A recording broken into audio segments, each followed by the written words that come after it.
सदगुरु हमेशा कहते थे कि सबसे पहले तुम अपने आप को मैनेज करना सीखो, आउटसाइड वर्ल्ड को बाद में मैनेज करना। हम खुद अंदर सफरिंग फील कर रहे होते हैं, लेकिन बाहर दूसरों को गाइडेंस दे रहे होते हैं, हुँ, ये करना है, वो हुँ। करना है। हम अपनी पूरी सैलरी गुड़गाँव में रह के अपने ऊपर स्पेंड करते हैं, पूरी ऑलमोस्ट। और वृंदावन में एक चीज़ नोटिस करी थी मैंने कि वो अपनी सैलरी का हाफ पार्ट या जितना भी पार्ट है, वो हुँ, कंट्रीब्यूट करते हैं भिक्षा में, यानी लोगों हुँ, को प्रसादम देने। स्टिल वो लोग हमसे ज़्यादा हैप्पी हैं और प्रसादम दे रहे हैं, यानी हुँ। अपनी सैलरी का कुछ पार्ट दे रहे हैं, फिर भी हैप्पी हैं। तो फर्स्ट टाइम वो क्लिक करा कि ना, उस लाइफ से भी बाहर कुछ लाइफ है। ऐसी क्या चीज़ आप लोगों को ट्रिगर करती थी कि अब जाना है? क्योंकि वहाँ आप कह रहे हो सात्विक फूड भी था, व्यू भी बहुत अच्छा था। क्योंकि आप स्टार्टिंग में गए होंगे तो इतनी इंटेंस साधना भी नहीं होगी, तो क्या चीज़ आपको ट्रिगर कर रही थी? अगर कोई साधना बनी हुई है 8 मंथ्स के लिए और आप 1 मंथ में ही एक्सपेक्टेशन रखने लग जाओ कि मेरे साथ ये होगा, वो होगा, ठीक है? हुँ, वो चीज़ें मेरे को ना नेगेटिव फ़ील करवाती थी। मैं विदिन अ मंथ एक्सपेक्ट करने लग गया था, ये चीज़ करनी है, वो चीज़ करनी है, शायद कुछ हो नहीं रहा है यहाँ पे, ठीक है? तो मैंने उनसे पूछा कि मेरे साथ ऐसा-ऐसा हो रहा है, तो उन्होंने मेरे से एक लाइन बोली और शायद उसकी वज़ह से मैं टिक गया और मैं जो एक्सपीरियंस कर पाया, वो उन्हीं की वज़ह से हुआ। उन्होंने मेरे से एक बात बोली, नमस्कारम, "नमस्कारम, कैसे हो आप? मैं बढ़िया, आप बताओ?" बहुत बढ़िया।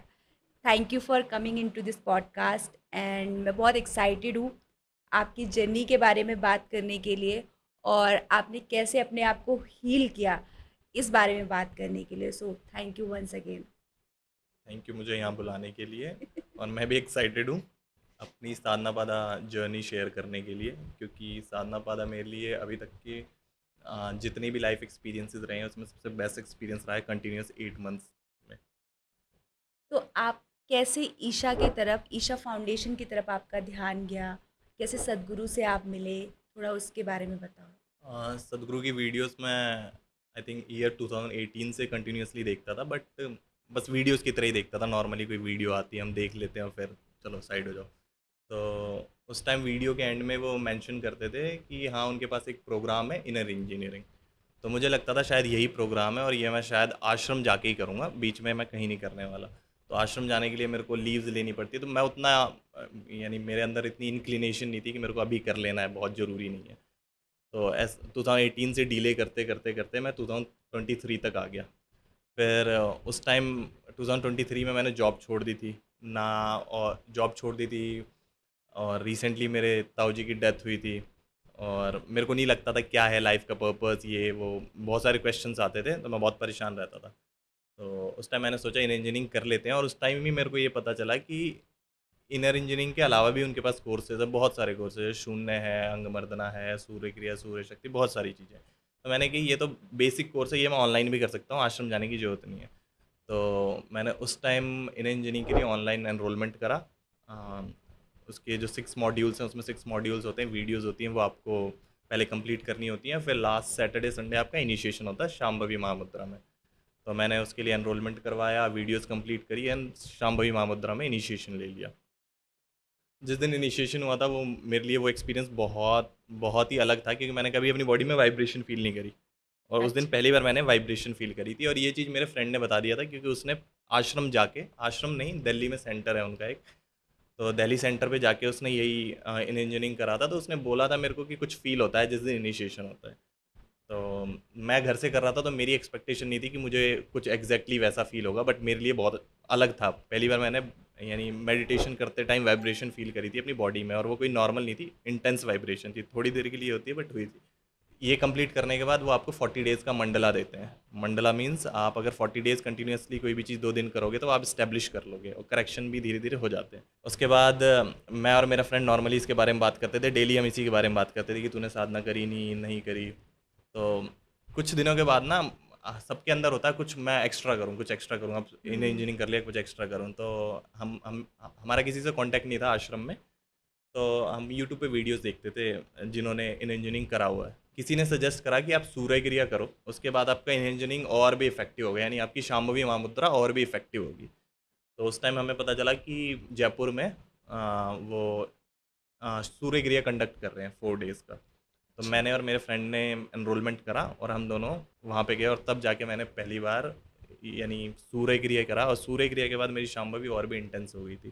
तो जैसे आपने बताया कि आपने सूर्य क्रिया की और फिर सांभवी मुद्रा में आपको बहुत अच्छा लगा, तो इन सब से पहले आप किस फेज से गुजर रहे थे जो आपने ये कोर्स ज्वाइन किए?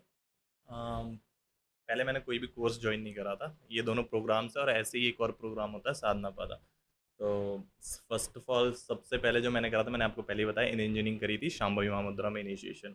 तो उसके बाद सूर्य क्रिया करा। सूर्य क्रिया के बाद मेरे को फर्स्ट टाइम कुछ ऐसा एक्सपीरियंस हुआ था जो मैंने शांभवी शांभवी में मैंने खाली इनिशिएशन के टाइम कुछ एक्सपीरियंस करा था, बाकी मैंने प्रैक्टिसेस के टाइम कुछ अच्छा एक्सपीरियंस नहीं करा। तो सूर्य क्रिया में जब सूर्य क्रिया आप एंड करते हो तो एक समस्थिति नाम का एक फेज़ होता है, यानी वो लास्ट पॉइंट होता है। वहाँ बॉडी इतनी ज़्यादा वाइब्रेट करती थी मेरी कि मेरे को लगता था मैं अब गिर जाऊँगा, क्योंकि तो उस वाइब्रेशन से क्या फील होता है फ़ील आपको? ऐसा होता था जैसे समथिंग कि कोई एनर्जी यहाँ से ऊपर की तरफ मूव कर रही है, और जैसे-जैसे मूव कर रही है वो पार्ट बॉडी का, वो ऐसा लगता था बिल्कुल, यानी उसमें कोई स्ट्रेस। एक बार आप टायर्ड होते हो और एक बार शार लेके निकलते हो तो आप कितना रिफ्रेश फील करते हो। ऐसा हुँ। लगता है वो बॉडी पार्ट यानी वहाँ से बिल्कुल आप रिफ्रेश फील करने लग जाते हो, बहुत एक्टिव फील करने लग जाते हो। और वो कई बार इतना इंटेंस हो जाता था कि मैं गिरने वाला होता था, तो मेरे को अपनी आंखें खोल के वो एंड करना पड़ता था वहीं पे। वैसे अच्छा। आपको कंटिन्यू करना होता है जितनी देर आप कंटिन्यू कर सको। तो मैंने अपने फ्रेंड से बात भी करी थी इसके बारे में कि शायद कुछ गलत तो नहीं हो रहा। हुँ, तो उसने कहा नहीं है, जब तेरे साथ कुछ गलत नहीं हो रहा, तेरे को अच्छा लग रहा है, यानी मैं हुँ। रियल झूठ ना बोलूँ, तो मैं सूर्य क्रिया करता ही बस उस मोमेंट के लिए था कि वो अच्छा। मोमेंट आए। वो मोमेंट मेरे को इतना अच्छा लगता था, और वो होता था 5 सेकंड्स के लिए होता था, लेकिन बहुत इंटेंस होता था। तो मैं शांभवी से ज़्यादा वेट कर रहा होता था सूर्य क्रिया सूर्य के क्रिया लिए। करने के लिए, क्योंकि शांभवी मैंने बस इनिशिएशन के डे फील करा था, और जो फील करा था। कितनी देर करते थे क्या सूर्य क्रिया? सूर्य क्रिया? सूर्य क्रिया पर साइकिल लगता है, वो आप पे डिपेंड करता है। वो कहते हैं कि आपको 3 साइकिल्स करने होते हैं। स्टार्टिंग में आप 8 मिनट्स में 1 साइकिल कंप्लीट करते हो, और मैंने सुना है कि आपको उस साइकिल को 21 मिनट्स तक स्ट्रेच करना होता है धीरे-धीरे। जैसे-जैसे आप उसे अच्छी तरह करने लग जाओगे तो आप 21 मिनट्स तक उसे स्ट्रेच करना होता है 1 साइकिल को। मैं 3 साइकिल करता था, हर साइकिल में थोड़ा और इंटेंस होता जाता था।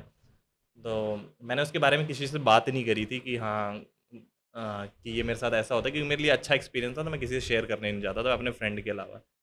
तो जब मैं पहली बार आश्रम गया था, तो मैंने ये चीज़ किसी स्वामी से शेयर नहीं करी थी। किसी ने बोला था मेरे को स्वामी से शेयर करो। तो मैंने कहा यार कुछ बुरा तो है नहीं, मैं किसी पूर्णांगा से शेयर करता हूँ। पूर्णांगा हमारे एक तरह से हमारे टीम लीडर मान लो, कोऑर्डिनेटर मान लो वहाँ पे। पूर्णांगा अच्छा। हमारे कोऑर्डिनेटर होते हैं, वो फुल टाइम वॉलंटियर होते हैं। मिनिमम 3 साल वो आश्रम में रहते हैं। तो मैंने उनसे शेयर करा, तो उन्होंने कहा अगर तेरे लिए अच्छा चल रहा है, तेरे को अगर कोई पेन नहीं हो रहा, कुछ नहीं हो रहा, तो क्या है, कंटिन्यू कर। तो हुँ। वो एक्सपीरियंस जो सूर्य क्रिया वाला था, वो अभी तक का मेरा जो सबसे इंटेंस था आश्रम जाने से पहले तक का। आश्रम में फिर बाकी चीज़ें हुई वो अलग है। तो जब आपने ये कोर्स जॉइन किया, ईशा से जुड़े, उसके पहले आप किसी फ़ेज़ से गुज़र रहे थे, इसलिए किया या सिर्फ़ आप कुछ अ, स्पिरिचुअली एक्सपीरियंस करना चाहते थे, इसलिए आपने नहीं, नहीं, जॉइन किया? ऐसा कोई टारगेट नहीं था स्पिरिचुअली कुछ एक्सपीरियंस करना था। जब तक आपने कुछ ऐसा टेस्ट ही ना करा, आपने गुलाब हुँ, जामुन टेस्ट करा होगा तभी आपका मन करेगा गुलाब जामुन खाने का बार-बार। राइट। मैंने कभी एक्सपीरियंस कुछ करा ही नहीं था स्पिरिचुअल रिलेटेड, कुछ भी स्पिरिचुअलिटी रिलेटेड एक्सपीरियंस ही नहीं करता, तो मैंने ऐसा कुछ कोई यानी ऐसा थॉट नहीं था मन के अंदर। बट मैंने आपको बताया ना, उस टाइम मैंने जॉब छोड़ी थी क्योंकि मेरे को अपना करियर स्विच करना था। मैं अपनी जॉब से हैप्पी नहीं था, और हुँ, समवेयर मेरे को लगता था इस जॉब में मैं हैप्पी हो जाऊँगा। तो मैं फिर जिस जॉब में मैं जाना चाहता था, हुँ। उस जॉब में ऑलरेडी जो लोग हैं उन्हें भी देखता था, तो ये कहाँ हैप्पी है। हैं? तो मेरे को लगता था ना, ना, ये इससे भी काम नहीं चलेगा। एक से छूटूँगा, हाँ, एक दूसरे से में पड़ छोड़ूँगा जाऊँगा। दूसरे में पड़ जाऊँगा, और मेरे को गुड़गाँव आने में उस समय बहुत ऐसा लगता था सफोकेशन होने लग जाती थी। वही 9 टू 5 वाली जॉब, कैब आ रही है, जा रहे हो। मेरे को वो लाइफ़ में वापस नहीं आना था, और मैं जॉब छोड़ के घर जा चुका था वापस। हुँ, तो और उसी टाइम मेरे ताऊ जी की डेथ हुई थी, जो ऑलमोस्ट 2 या 3 मंथ्स हॉस्पिटलाइज़ थे, उसके बाद उनकी डेथ हुई थी। तो मुझे लगता था कुछ करना है, कुछ करना है। तब मैंने ये शांभवी करा था, जो मैंने आपको बताया था। पहली बार शांभवी मैंने तभी करा था, और शांभवी के बाद ही शांभवी करने से पहले मैं साधना पादा के बारे में जानता था। साधना पादा एक रेज़िडेंशियल प्रोग्राम होता है आश्रम में 8 मंथ्स का। तो उसके लिए आप 8 मंथ्स की छुट्टी लेनी पड़ेगी। तो मैंने सोचा था जॉब के साथ तो कोई नहीं देने वाला मेरे को 8 मंथ्स की हुँ, छुट्टी। तो ये बेस्ट टाइम है, ऑलरेडी मैं जॉब नहीं कर रहा, करियर स्विच के टाइम पे हूँ। तो मैंने उस समय साधना पादा के लिए भी अप्लाई करा था, और हुँ। लकीली मैं अप्रूव हो गया था साधना पादा के लिए। तो ये था रीज़न कि मैं बिल्कुल, मेरे को नहीं समझ आता था कि मेरे को क्या करना है लाइफ़ में। यानी मेरा एक ही सोर्स ऑफ हैप्पीनेस होता था, इवनिंग में ड्रिंक करने जाना। बस वही था, और जो भी मेरा कंपल्शन कहता था मैं वो हुँ। करने लग जाता था। कुछ भी पाथ नहीं था, कोई रूटीन नहीं था।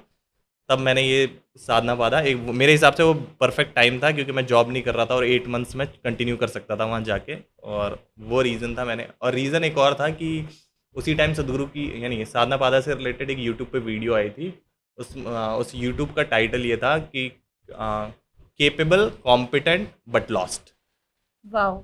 ठीक है, वो बिल्कुल परफेक्ट टाइम पे आई वो हाँ। वीडियो मेरे पास।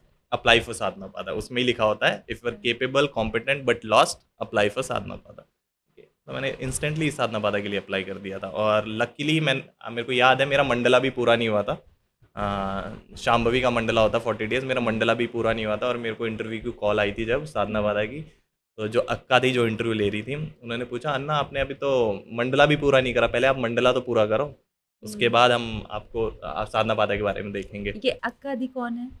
यानी हम जैसे आश्रम में आप कोई जैसे टीम लीडर? नहीं नहीं नहीं, अक्का हम जितनी फीमेल्स होती है ना अक्का बोलते हैं, ओके। और जितने मेल होते हैं उन्हें अन्ना बोलते हैं। अच्छा। उनको नाम तो नहीं पता, बट मैं अक्का रेफर कर सकता हूँ। हम्म।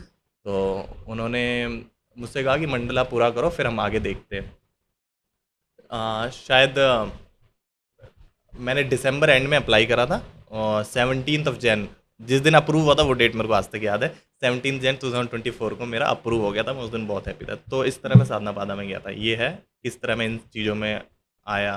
तो जब आप इसमें गए तो आपने इस पाथ को ही क्यों चुना? बहुत सारे ऐसे संप्रदाय हैं, बहुत सारे पाथ हैं, उनको क्यों नहीं चूज किया? हाँ, अब मैं बताता हूँ। ये नहीं कि डायरेक्टली मैं ईशा में आ गया था, ऑल्दो मैं सदगुरु की वीडियोस 2018 से देखता था, बट मैंने कुछ भी वीडियोस के अलावा कुछ नहीं फॉलो करा था। हाँ, वीडियोस मैं 1 आवर की वीडियो सदगुरु की देख जाता था, जैसे मूवी हो, मेरे को बहुत इंटरेस्ट आता था उनकी वीडियो। जैसे वो काउंटर करते थे क्वेश्चंस को, काउंटर नहीं बोलूँगा, आंसर देते थे, बहुत अच्छा आंसर देते थे। तो मुझे लगता था कि करना है, लेकिन मैंने बोला ना उस टाइम मेरे को लगता था इनके पास एक ही प्रोग्राम है इन इंजीनियरिंग, और वो मैं आश्रम जाके करूँगा। तो आश्रम जाके करने के लिए फिर छुट्टी वुट्टी लेना, इसलिए मैंने कभी उस पर ट्राई नहीं करा। तो मैंने फर्स्ट टाइम मैंने स्टार्ट करा था वृंदावन जाके। फर्स्ट टाइम मैं अच्छा। वृंदावन गया था, और मैं इस्कॉन जाता था उस टाइम। तो मेरे को फर्स्ट टाइम इस्कॉन वाली लाइफ अच्छी लगी थी, बाहर की लाइफ से, गुड़गांव वाली लाइफ से मेरे को बहुत अच्छी लगती थी। रीज़न ये था, मैंने वहाँ नोटिस करा था कि हम अपनी पूरी सैलरी गुड़गांव में रह के अपने ऊपर स्पेंड करते हैं, पूरी ऑलमोस्ट, ठीक है, फिर भी कहीं ना कहीं वो हैप्पीनेस नहीं है। और वृंदावन में एक चीज़ नोटिस करी थी मैंने कि वो अपनी सैलरी का हाफ पार्ट है, जितना भी पार्ट है वो कंट्रीब्यूट करते हैं भिक्षा में, यानी लोगों को प्रसादम देने में। स्टिल वो लोग हमसे ज़्यादा हैप्पी हैं और प्रसादम दे रहे हैं, यानी अपनी सैलरी का कुछ पार्ट दे रहे हैं फिर भी हैप्पी हैं। तो फर्स्ट टाइम वो क्लिक करा कि ना, वो उस लाइफ से भी बाहर कुछ लाइफ है। तो मैं शायद अपने बर्थडे पे गया था फर्स्ट टाइम, मैं वहाँ पे 5 दिन रुका था, और उस टाइम मेरा फ्रेंड था मेरे साथ, तो मैं उतना फ्री नहीं था घूमने के लिए। तो नेक्स्ट टाइम मैंने करा कि मैं अकेला अकेले जाऊँगा जाऊंगा। वृंदावन।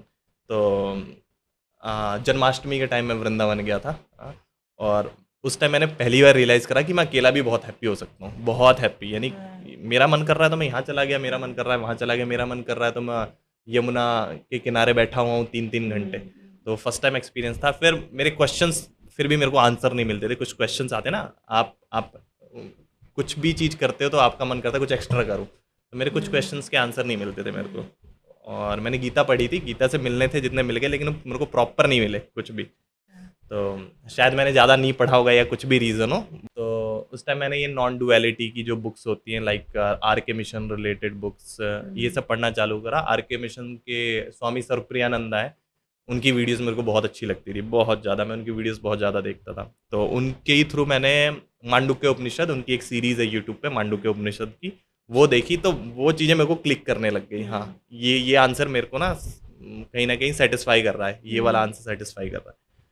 तो लेकिन अब भी वो क्या कहते हैं, ज्ञान मार गया, तो कुछ आंसर मिल जाते हैं, लेकिन प्रैक्टिकली कुछ नहीं हो रहा ना लाइफ में। फिर उसी तरह मैंने चिन्मया मिशन है, उनकी एक सीरीज़ है।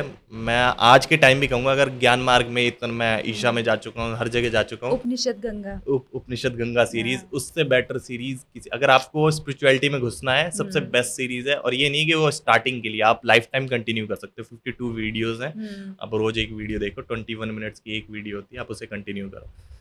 तो उन वीडियोस को मैं देखता था, बड़ा अच्छा फील करता था मैं। फिर मेरे को लगता ना यार, कुछ प्रैक्टिकल भी होना चाहिए लाइफ में। तो मैं सदगुरु के यहाँ पे सुनता था। सदगुरु की एक लाइन है, मैं जो हमेशा मेंशन करता हूँ, वो कहते थे कि आप मेरी वीडियो लाइफ टाइम भी देखोगे ना, तो आप वो नहीं जान पाओगे जो मैं आपको एक्सपीरियंस करवाना चाहता हूँ।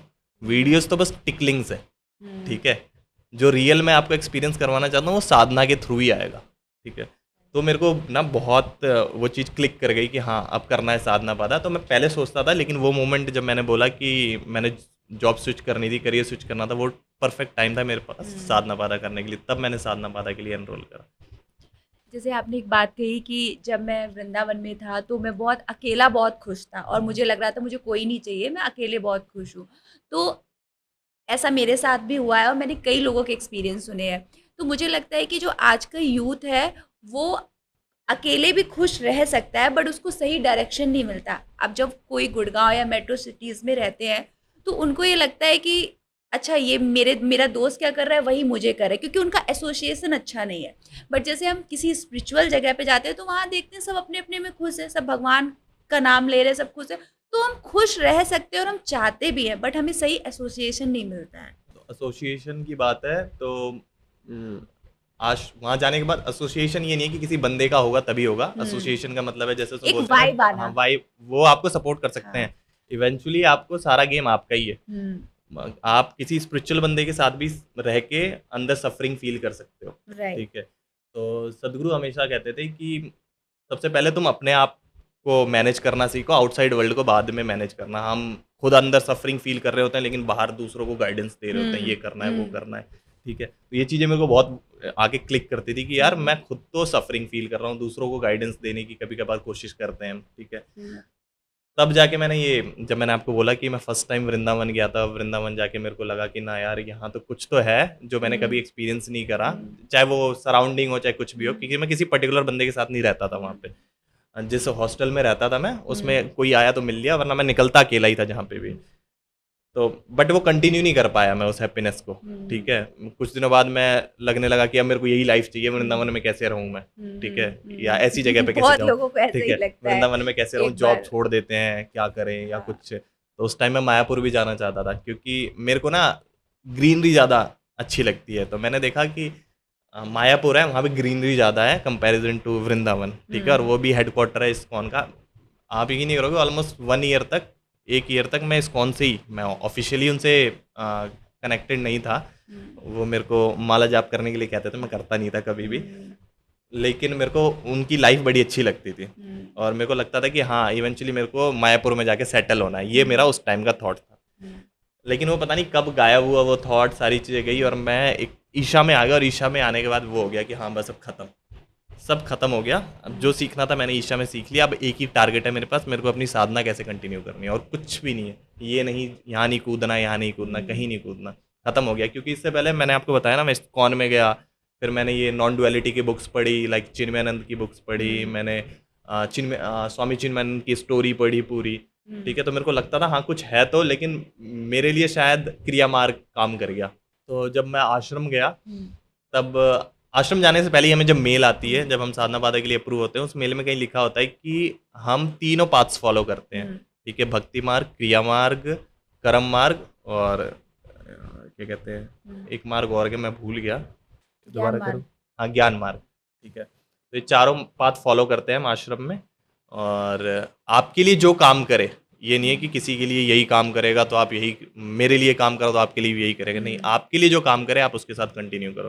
तो जो चीज़ें मैंने साधना से एक्सपीरियंस करी, यानी प्रैक्टिस से एक्सपीरियंस करी, वो मैंने बुक से उतनी, हाँ बुक से एक थोड़ी देर के लिए मन काम हो जाता है, लेकिन जो चीज़ें जो स्टेट ऑफ माइंड में कंटिन्यू कर पाता था साधना करने के बाद, वो मैंने किसी से नहीं। तो मेरे लिए शायद क्रिया मार्ग काम करता है। जैसे आपने एक बात कही कि सदगुरु कहते हैं कि जो कुछ भी है वो सब आपके अंदर ही है। आप स्पिरिचुअल लोगों के साथ भी रह के दुखी रह सकते हो और ऐसे लोगों के साथ भी रह के जो आपसे रिलेटेड नहीं है, आप खुशी रह सकते, हैप्पी रह सकते हो। बट मैं ऐसा सोचती हूँ कि जैसे जो बच्चे बहुत ज़्यादा अपने पाथ को फॉलो नहीं कर पा रहे, एक राइट पाथ को फॉलो नहीं कर पा रहे, लेकिन अगर वो स्पिरिचुअल एसोसिएशन के साथ रहेंगे तो एटलीस्ट उनकी सराउंडिंग अच्छी हो जाएगी। क्योंकि जब आपकी सराउंडिंग अच्छी होती है तो आपका सेंस ग्रेटिफिकेशन भी कम होने लगता है और इससे धीरे धीरे 1 साल 2 साल 3 साल एटलीस्ट जो आप रॉन्ग पाथ पे चल रहे हो उससे तो आप निकल ही सकते हो, आप एक बेटर पाथ तो चूज कर ही सकते हो। इतना तो होता ही है स्पिरिचुअल एसोसिएशन में। एसोसिएशन का फायदा है प्रॉपर, मेरे को पता है, जब आप स्टार्टिंग स्टेज में होते हो, क्योंकि आप कंपल्सिव होते हो, आप थोड़े दिन के लिए फॉलो करोगे फिर भाग जाओगे, उस टाइम आपको सपोर्ट की बिल्कुल रिक्वायरमेंट होती है। ठीक है। इवन आश्रम में भी सपोर्ट मिलता है हमें, लेकिन इवेंचुअली सदगुरु कहते हैं कि अगर आपको अगर इस पाथ पे चलना है और आपको जल्दी पहुंचना है तो वॉक अलोन। ठीक है। और आपको इंजॉय करते चलना है तो आप किसी के साथ चलो, बट वो टाइम थोड़ा ज़्यादा लेगा। ठीक राइट। है? तो प्रॉब्लम किसी में नहीं है, लेकिन इवेंचुअली दोनों केसेज़ में आपको खुद पे डिपेंडेंसी रखनी पड़ेगी। हुँ, अगर आप किसी स्पिरिचुअल बंदे के साथ ही हो, कब उसका माइंड चेंज है मेरे को नहीं पता, राइट, ठीक है? हाँ, वो आपको कुछ सपोर्ट कर सकता है, लेकिन हमेशा नहीं। हुँ, इवेंचुअल गोल आपका यही होना चाहिए कि सारी डिपेंडेंसी मेरे ऊपर होनी चाहिए। राइट, ये नहीं कि कोई बंदा आएगा, मैं कल लो फ़ील करूँगा, वो मेरे को गाइड करेगा, नहीं। ये थॉट रखोगे तो हमेशा आपकी नीड रहेगी, और नीड का मतलब है suffering, need is equal to suffering, right, ठीक है? Expectation is equal to suffering. तो एक्सपेक्टेशन तो हटानी पड़ेगी। हाँ, मेरी एक्सपेक्टेशन नहीं है, मैं अकेले में हैप्पी हूँ, उसके बाद अगर मेरा कोई फ्रेंड आके मेरे साथ रहना चाहता है और वो भी इसी पाथ का है, तो वो अच्छी चीज़ है। हुँ। लेकिन मैं उस पे कंप्लीटली डिपेंडेंट नहीं रह सकता कभी भी। तो फिर आप जब ये आश्रम गए तो आप एकदम से आपको अच्छा लगा कि हाँ, मैं एक नई जगह आया हूँ, या आपको कोई चैलेंजेस फेस नहीं, नहीं, किए आश्रम में आपने? जाते ही जो फर्स्ट वर्ड होता है जब आप किसी से बात करते हो, क्योंकि मैंने अपनी मम्मी को कॉल करके एक ही वर्ड बोला था, मम्मी मैं हेवन में आ गया हूँ। क्योंकि अच्छा। अगर आप आश्रम की वीडियो देखोगे मानसून में, ऐसा लगता है लश ग्रीन कोई हेवन है, ठीक है? लिटरली वो हेवन है, ठीक है? तो वहाँ गाइडेड योगासनास होती हैं, तो मैं गाइडेड योगासनास तो करता था, लेकिन बाद में मैंने वो चीज़ें छोड़ दी थी। हुँ, तो फिर बाद में आपको जेल भी लगने लग जाएगा वो। अगर आप गए हो खाली, आप कुछ नहीं करना चाहते, बस वो आपको क्या प्रोवाइड कर रहे हैं उस पे डिपेंडेंट हो। हाँ, वो हुँ, अच्छा खाना दे रहे हैं, एरिया अच्छा है, हर 5 दिन में कोई सेलिब्रेशन है। अगर उस पे हुँ, डिपेंडेंट हो तो आप वेट करोगे, अरे अब सेलिब्रेशन खत्म हो गया, अगला हुँ, सेलिब्रेशन 5 या 6 दिन में आएगा। हुँ, नहीं, फिर आपको कुछ दिनों बाद वो जेल भी लगने लगेगा। मेरे को ये नहीं पता, मैंने वीडियो नहीं देखी, लेकिन मेरे को एक पूर्णांगा ने एक बात बोली थी कि सदगुरु ने इस स्पेस को ऐसा बनाया है कि इस स्पेस में वही लोग टिक पाएंगे जो साधना कर रहे होंगे। साधना जो करेंगे उनके लिए लिटरली ये हेवन है, और जो नहीं करेंगे उन्हें ऐसा फील होगा कि ना भाई अब यहाँ से निकल जाए, ठीक है? क्योंकि वो नहीं चाहते यहाँ आके वैसे लोग बस जाएं जो खाली हुँ, खाएं, रेस्ट करें और सो जाएं। नहीं, आप हुँ, साधना, यहाँ मेन स्पेस बनाई है आपका साधना करने के लिए। अगर आप साधना कर रहे हैं तो ये आपको स्पेस सबसे बेस्ट स्पेस लगेगा, ठीक है? अगर साधना नहीं कर रहे तो लिटरली आपको जेल लगेगा, क्योंकि मैंने एक बार इसे जेल की तरह फ़ील करा था। मैं ना खाना खाता था आश्रम का, मैं बाहर गार्लिक, लहसुन, ये जो क्या कहते हैं, अनियन गार्लिक वाले फूड होते हैं, ये बाहर से जाके खाता था मैं। हुँ। साधना करता नहीं था, ठीक है? और कुछ भी नहीं करता था, सेवा से भी भाग जाता था। बस व्यू एन्जॉय व्यू करते थे। एन्जॉय करता था। तो वो वाला फ़ेज़ था कि मैं शायद 2 या 3 महीने में छोड़ने वाला था आश्रम। अच्छा, ठीक है? और मैं अकेला नहीं हूँ, हाँ। आश्रम उ आश जब साधना बाधा वो प्रोग्राम रन करते हैं, तो उन्हें पता है कि कुछ ऐसे आएँगे जिन्होंने खाली यूट्यूब पे वीडियोज़ देखी हैं कि हाँ, सब फन एक्टिविटी होंगी। बिल्कुल हुँ, फन एक्टिविटी होंगी, जितना आपने आउटसाइड वर्ल्ड में फन एक्टिविटी करी होगी, उससे बहुत ज़्यादा होगी, लेकिन साधना करो तो मज़े आएँगे, ठीक है? वरना वो जेल भी लगने लगेगा, आप क्वेश्चन करोगे, यार मैं साधना तो कर नहीं रहा, और आप अगर वैसा खाना खाओगे आउटसाइड वाला, तो आपको पता है इनर्शिया तुरंत आ जाता है, ठीक है? और हुँ, आश्रम का आप एक बार सात्विक फूड खाओ, मैंने डिफरेंस फ़ील कर लिया था आश्रम में जाके। क्योंकि फर्स्ट 1 मंथ मैंने कुछ बाहर का नहीं खाया था। एक बहुत स्ट्रिक्ट होके जाते हो ना आप कहीं जाते हो हुँ, तो, जिम भी हुँ, जाते हो तो फर्स्ट हुँ, मंथ आप बहुत स्ट्रिक्ट होके जाते हो, और सेकंड मंथ फिर आज छोड़ दिया, कल छोड़ दिया। वैसे ही मैं फर्स्ट मंथ बहुत स्ट्रिक्ट था। मैं आश्रम के अलावा कहीं खाना नहीं खाता। आश्रम में जो 2 टाइम खाना मिलता है, वही हुँ, खाना खाता था, और दोपहर में जूस मिलता है, वो पीता था। लेकिन जब मैंने बाहर खाना खाना चालू करा, मैं इंस्टेंट डिफरेंस देखने लग गया था कि दोपहर में नॉर्मली मेरे साथ ये होता था यहाँ पे गुड़गाँव में जॉब करते हुए भी, और आश्रम में जब मैं बाहर का खाना खाते ही नींद आने लगती थी। बट जब आश्रम का आप खाना खाते हो तो क्योंकि खाना खाने के जस्ट बाद डाइजेशन स्टार्ट हो जाता है, तो थोड़ा इनर्शिया आता है थोड़ी देर के लिए, हुँ, लेकिन वो कंटिन्यू नहीं रहता आफ्टरनून में। लेकिन जब मैं बाहर का खाना खाता हूँ, वो दोपहर में उबासी आ रही है, ये सब। तो मेरे को इतना पता है कि सात्विक फूड का बहुत इम्पैक्ट होता है वहाँ। तो जब आप गए तो ऐसा क्यों लग रहा था कि हाँ, अब यहाँ से जाना है? साधना टफ़ होती है? नहीं, नहीं, साधना टफ़ नहीं होती।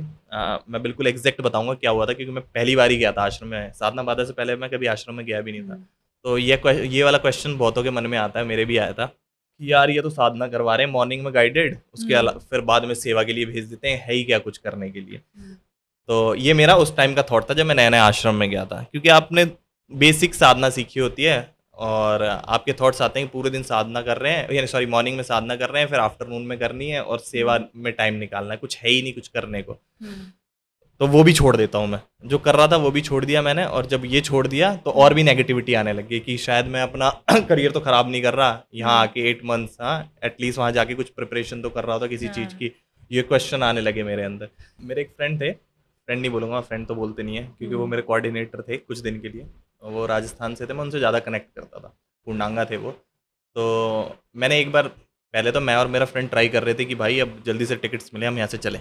ठीक है, हम अच्छा। रोज़ दोनों बैठ के साधना जाते नहीं थे हम, ठीक है, हाँ। मॉर्निंग की साधना आप मिस नहीं कर सकते क्योंकि आपको पंच इन करना होता है, ठीक है। तो ऐसी क्या चीज़ आप लोगों को ट्रिगर करती थी कि अब जाना है? क्योंकि वहाँ आप कह रहे हो सात्विक फूड भी था, व्यू भी बहुत अच्छा था, साधना भी इतनी, क्योंकि आप स्टार्टिंग में गए होंगे तो इतनी इंटेंस साधना भी नहीं होगी, तो क्या चीज़ आपको ट्रिगर कर रही थी? ट्रिगर ये कर रही थी कि अगर कोई साधना बनी हुई है 8 मंथ्स के लिए और आप 1 मंथ में ही एक्सपेक्टेशन रखने लग जाओ कि मेरे साथ ये होगा, वो होगा, ठीक है? हुँ। वो चीज़ें मेरे को ना नेगेटिव फ़ील करवाती थी। मैं विदिन अ मंथ एक्सपेक्ट करने लग गया था, ये चीज़ करनी है, वो चीज़ करनी है, शायद कुछ हो नहीं रहा है यहाँ पे, ठीक है? एक मन में ये भी होता था कि जैसे आदि योगी है, आपने हुँ। देखा होगा आदि योगी की पिक्चर, हमें वहाँ टाइम स्पेंड करना बहुत अच्छा लगता था। वहाँ का व्यू बहुत अच्छा है, अगर आप कभी जाओगे व्यू बहुत था, हमें लगता था सेवा से कैसे भागें, कैसे निकलें, हाँ। ठीक है, कि वहाँ जाके टाइम स्पेंड करें। और वहाँ पे पराठे-वराठे मिलते थे कभी-कभार, तो हम पराठे-वराठे खाने के चक्कर में वहाँ भाग जाते थे। तो ना तो मैं अंदर का खाना खाता था भिक्षा हॉल का, ना मैं साधना कर रहा था। यानी जो गाइडेड प्रैक्टिसेज़ होती हैं, मॉर्निंग में गाइडेड प्रैक्टिसेज़ स्टार्ट होती है 5:28 पे और वो 7:30 तक चलती हैं। गाइडेड के बाद नॉर्मल जो बाकी बंदे हैं वो क्या कर रहे हैं, वो अपनी बाकी प्रैक्टिसेस लाइक शांभवी, अगर उन्होंने शक्ति चलना सीखा है, शक्ति चलना, और भी जो भी प्रैक्टिसेस हैं वो कंटिन्यू कर रहे हैं, सूर्य क्रिया ये सब कंटिन्यू, अंग मर्दना प्रैक्टिस कर रहे हैं। और हम जैसे ही खत्म हुआ हम दोनों भाग रहे हैं, हम दोनों, और एक दो फ्रेंड और बना लेते हैं। यानी आप जो गलत काम भी कर रहे होते तो आपको एक ग्रुप चाहिए होता है। हाँ। तो मैंने ग्रुप भी ऐसे ही बना लिया था जो हम तीनों नेगेटिव ही फील करते थे। तो एक नेगेटिव नहीं करते थे, वो हमें कहते थे अरे करो करो अच्छा होगा। तो हमें ऐसा कोई मोटिवेशन नहीं मिला कि हमें कंटिन्यू, तो हम दोनों सोचने लगे चल भाई यहाँ से चलते हैं और फिर कहीं दूसरी आश्रम चलते हैं। हुँ। करना रहना था स्पिरिचुअल पाथ पे ही, जहाँ कुछ इंस्टेंटली एक्सपीरियंस हो जाए। हाँ। टिकट्स नहीं मिली लकीली, और अच्छा। वो जो पूर्णांगा थे वो मेरे फ्रेंड के कोऑर्डिनेटर थे। तो मैंने उनसे पूछा कि मेरे साथ ऐसा ऐसा हो रहा है, तो उन्होंने मेरे से एक लाइन बोली और शायद उसकी वजह से मैं टिक गया और मैं जो एक्सपीरियंस कर पाया वो उन्हीं की वजह से हुआ। उन्होंने मेरे से एक बात बोली कि नितिश तूने कभी प्रैक्टिसेस 10 डेज कंटिन्यूसली करी है? तो मैंने कि नहीं, एक दिन भी नहीं करी। 10 डेज तो भूल जाओ, मैं 2 दिन में फिर गैप दे देता हूँ। हुँ। यार तो एक बार ना 40 डेज कंटिन्यूस कर, ठीक है, मंडला होता है 40 डेज का, और अगर तेरे को कुछ एक्सपीरियंस ना हो तो मैं तेरे को हेल्प कर दूंगा ट्रेन की टिकट करके जाने के लिए, हुँ। ठीक है। तो ये एक पूर्णांगा ने बोला था मेरे को। उस दिन के बाद मैंने इस अपने फ्रेंड से बोला, शुभम से, जो मेरा एक फ्रेंड था शुभम, कि चल भाई अब करते हैं। तो मेरे को नहीं पता वो करना चाहता था नहीं चाहता था, बट मेरे को लगता था मेरे को करना है। तो मैं रेगुलर प्रैक्टिस करने लगा था, और मेरे को याद है 23rd डे था, ठीक है, क्योंकि मैं काउंट करता था अपने उसमें कि यार 23rd डे चल रहा है। 23rd डे मैंने फर्स्ट टाइम कुछ ऐसा एक्सपीरियंस करा था अपनी सेवा पे कि मेरे को ये रियलाइज़ हो गया था कि सदगुरु जो बोलते थे कि मैं कुछ जो तुम्हें एक्सपीरियंस करवाना चाहता हूँ, वो जब तक खुद एक्सपीरियंस नहीं करोगे, जब तक वो तुम्हारे कॉन्शियसनेस में नहीं आएगा, तब तक तुम्हारे लिए वो एक रहेगा कि एक थॉट की तरह ही रहेगा कि ये क्या बात कर रहे हैं। जब तक कोई चीज़ एक्सपीरियंस नहीं आएगी, तब तक एक्सपीरियंस में नहीं आएगी, तब तक आपके लिए वो ट्रू नहीं है, ठीक है। तो मैं सेवा पे था, सेवा पे मैं कोई प्रैक्टिस नहीं कर रहा, नॉर्मल सेवा थी। उस दिन मेरी सिक्योरिटी में सेवा थी। सर्पवासल गेट पे मैं खड़ा था, और ये नहीं कि मैं किसी पेड़ के नीचे बैठा हूँ जो बहुत अच्छा फील हो रहा है, नहीं, मैं धूप के नीचे था, धूप हो रही थी। और अचानक वो एक मोमेंट आया कि मेरे को बहुत अच्छा फील हुआ बिना प्रैक्टिस करे। चलो सूर्य क्रिया में तो मैं प्रैक्टिस एंड करता हूँ तब ये मोमेंट आता है, लेकिन उसमें मैंने कुछ नहीं करा, मैं अपनी सेवा पे खड़ा हूँ नॉर्मल, ठीक है। और मेरे को वो मोमेंट आया कि शायद मेरे को नहीं पता कितने सेकंड्स के लिए था, मेरे को ऐसा लगने लगा लाइफ कितनी अच्छी है, मेरे को हर चीज़ अच्छी लगी, मैं जिस चीज़ पे भी मेरी नज़र जा रही थी वो सब चीज़ अच्छी लगने लगी, डिवाइन लगती थी मेरे को उस मोमेंट में, वो डिवाइन दिख रही थी मेरे को।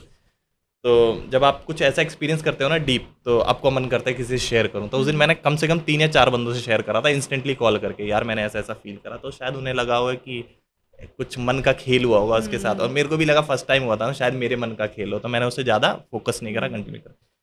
फिर वही प्रैक्टिस जब मैं कंटिन्यूस करने लगा रेगुलर, मैं 7-7 घंटे की प्रैक्टिस करता था, ठीक है। कंटिन्यू। कंटिन्यू नहीं करता, मैं कह रहा हूँ रेगुलर बेसिस पे अच्छा, प्रैक्टिस रेगुलर करता था, बट मैंने ब्रेक नहीं लिया था। और 7-7 घंटे, इसका मतलब 7 घंटे आप मॉर्निंग में ही कर रहे हो, आप 4 आवर्स मॉर्निंग में मैं 24 आवर्स हाँ, में आपको वो 7 कंप्लीट 7 करना है। और मैं अकेला नहीं था 7 आवर्स वाला, कुछ ऐसे भी थे जो अंग मर्दना करते थे साथ में। मैं अंग मर्दना नहीं करता था, अंग मर्दना में 1.5 आवर लगता है, तो वो भी करते थे, शायद वो 8 आवर्स की प्रैक्टिस करते थे। बहुत इंटेंस बंदे थे आश्रम में। जब मेरे को सेकंड टाइम फील हुआ ये, और थर्ड टाइम फील हुआ, तब मेरे को लग गया कि सदगुरु कुछ कह रहे हैं जो अब एक्सपीरियंशियली मेरे लिए ट्रुथ है, ठीक है। और उसके बाद मैं आश्रम में रुकने लगा। तो मैं अगर कोई आश्रम में साधना बाधा के लिए जाता था, मैं उससे एक चीज़ हमेशा कहूँगा कि आप फर्स्ट मंथ कुछ एक्सपेक्ट मत करो, ठीक है। चीज़ें भी डे बाय डे बिल्ड होती हैं। आप फर्स्ट मंथ ही वो एक्सपीरियंस करना चाहो जो 8 मंथ्स बाद आता है, ठीक है, तो आप कुछ दिनों में आश्रम छोड़ने ही लगोगे। मेरी तरह ही आपके पास, मेरे को तो किसी ने रोक लिया, शायद आप ना रुक पाओ और चले जाओ, क्योंकि आश्रम में लिटरली कुछ बंदे बस ये देख के आते हैं यूट्यूब पे वीडियोस कि हाँ फन एक्टिविटी है साधना बाधा।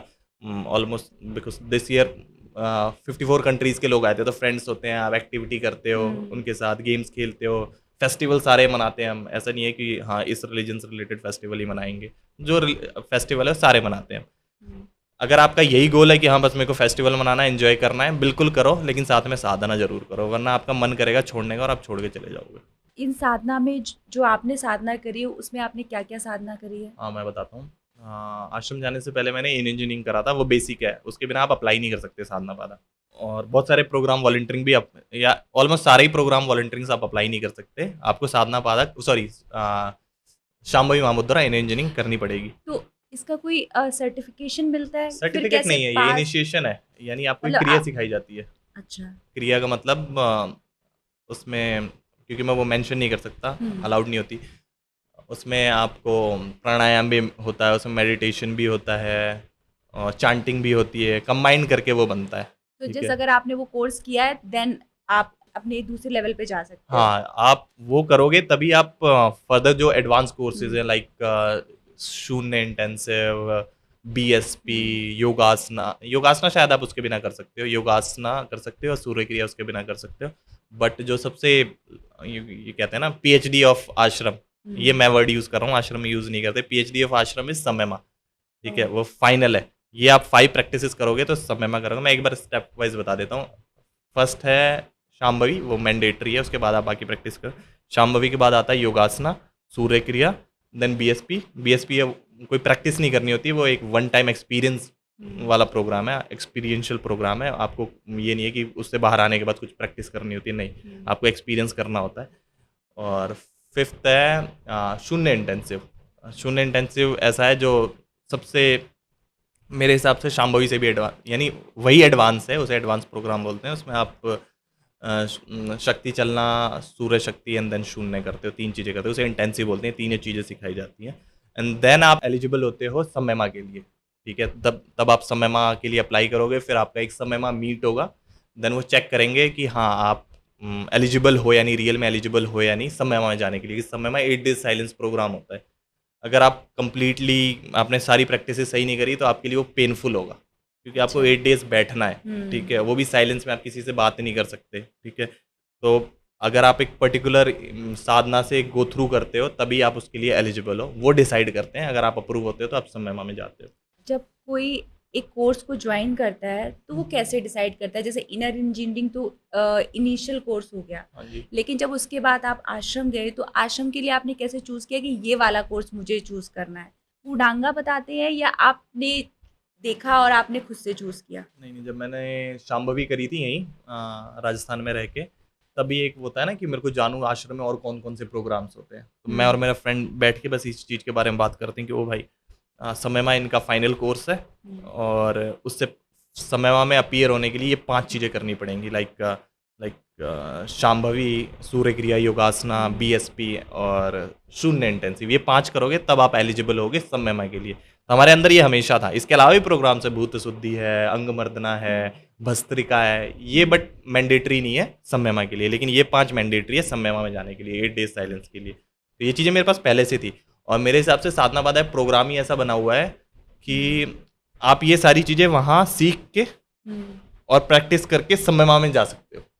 यानी अगर आप ये नहीं है कि आप समयमा नहीं कर सकते अगर आप साधना बाधा का पार्ट नहीं हो। उस केस में आपको ये सारी प्रैक्टिसेस अलग से करनी पड़ेंगी। आप जाओगे, फर्स्ट ये करोगे, सेकंड ये करोगे, लेकिन मेरे हिसाब से साधना बाधा एक ऐसा प्लेटफॉर्म है जहाँ पे आप जाके सारे प्रोग्राम्स स्टेप बाय स्टेप कर लेते हो। ठीक है, आपने ये करा, फिर ये कर लिया, फिर ये कर लिया और प्रिपेयर होते जाते हो नेक्स्ट के लिए, नेक्स्ट के लिए, नेक्स्ट के लिए, और फिर आप फाइनली प्रिपेयर हो जाते हो समयमा के लिए। क्योंकि समयमा सबसे मेन प्रोग्राम है, वो एक मेडिटेशन ही है, ज़्यादा मैं उसके बारे में बोल नहीं पाऊँगा। बट जब आप वो प्रैक्टिस करने लग जाते हो तो आप फील करोगे कि नॉर्मल बैठे हो, आप ब्रेथ वॉचिंग कर रहे हो, आप अपनी उसमें ही आप काम फील करने लगोगे। लेकिन उसके लिए आपको शून्य इंटेंसिव करना मैंडेटरी है, क्योंकि उस समय में पूरा शून्य इंटेंसिव पे डिपेंडेंट है पूरा।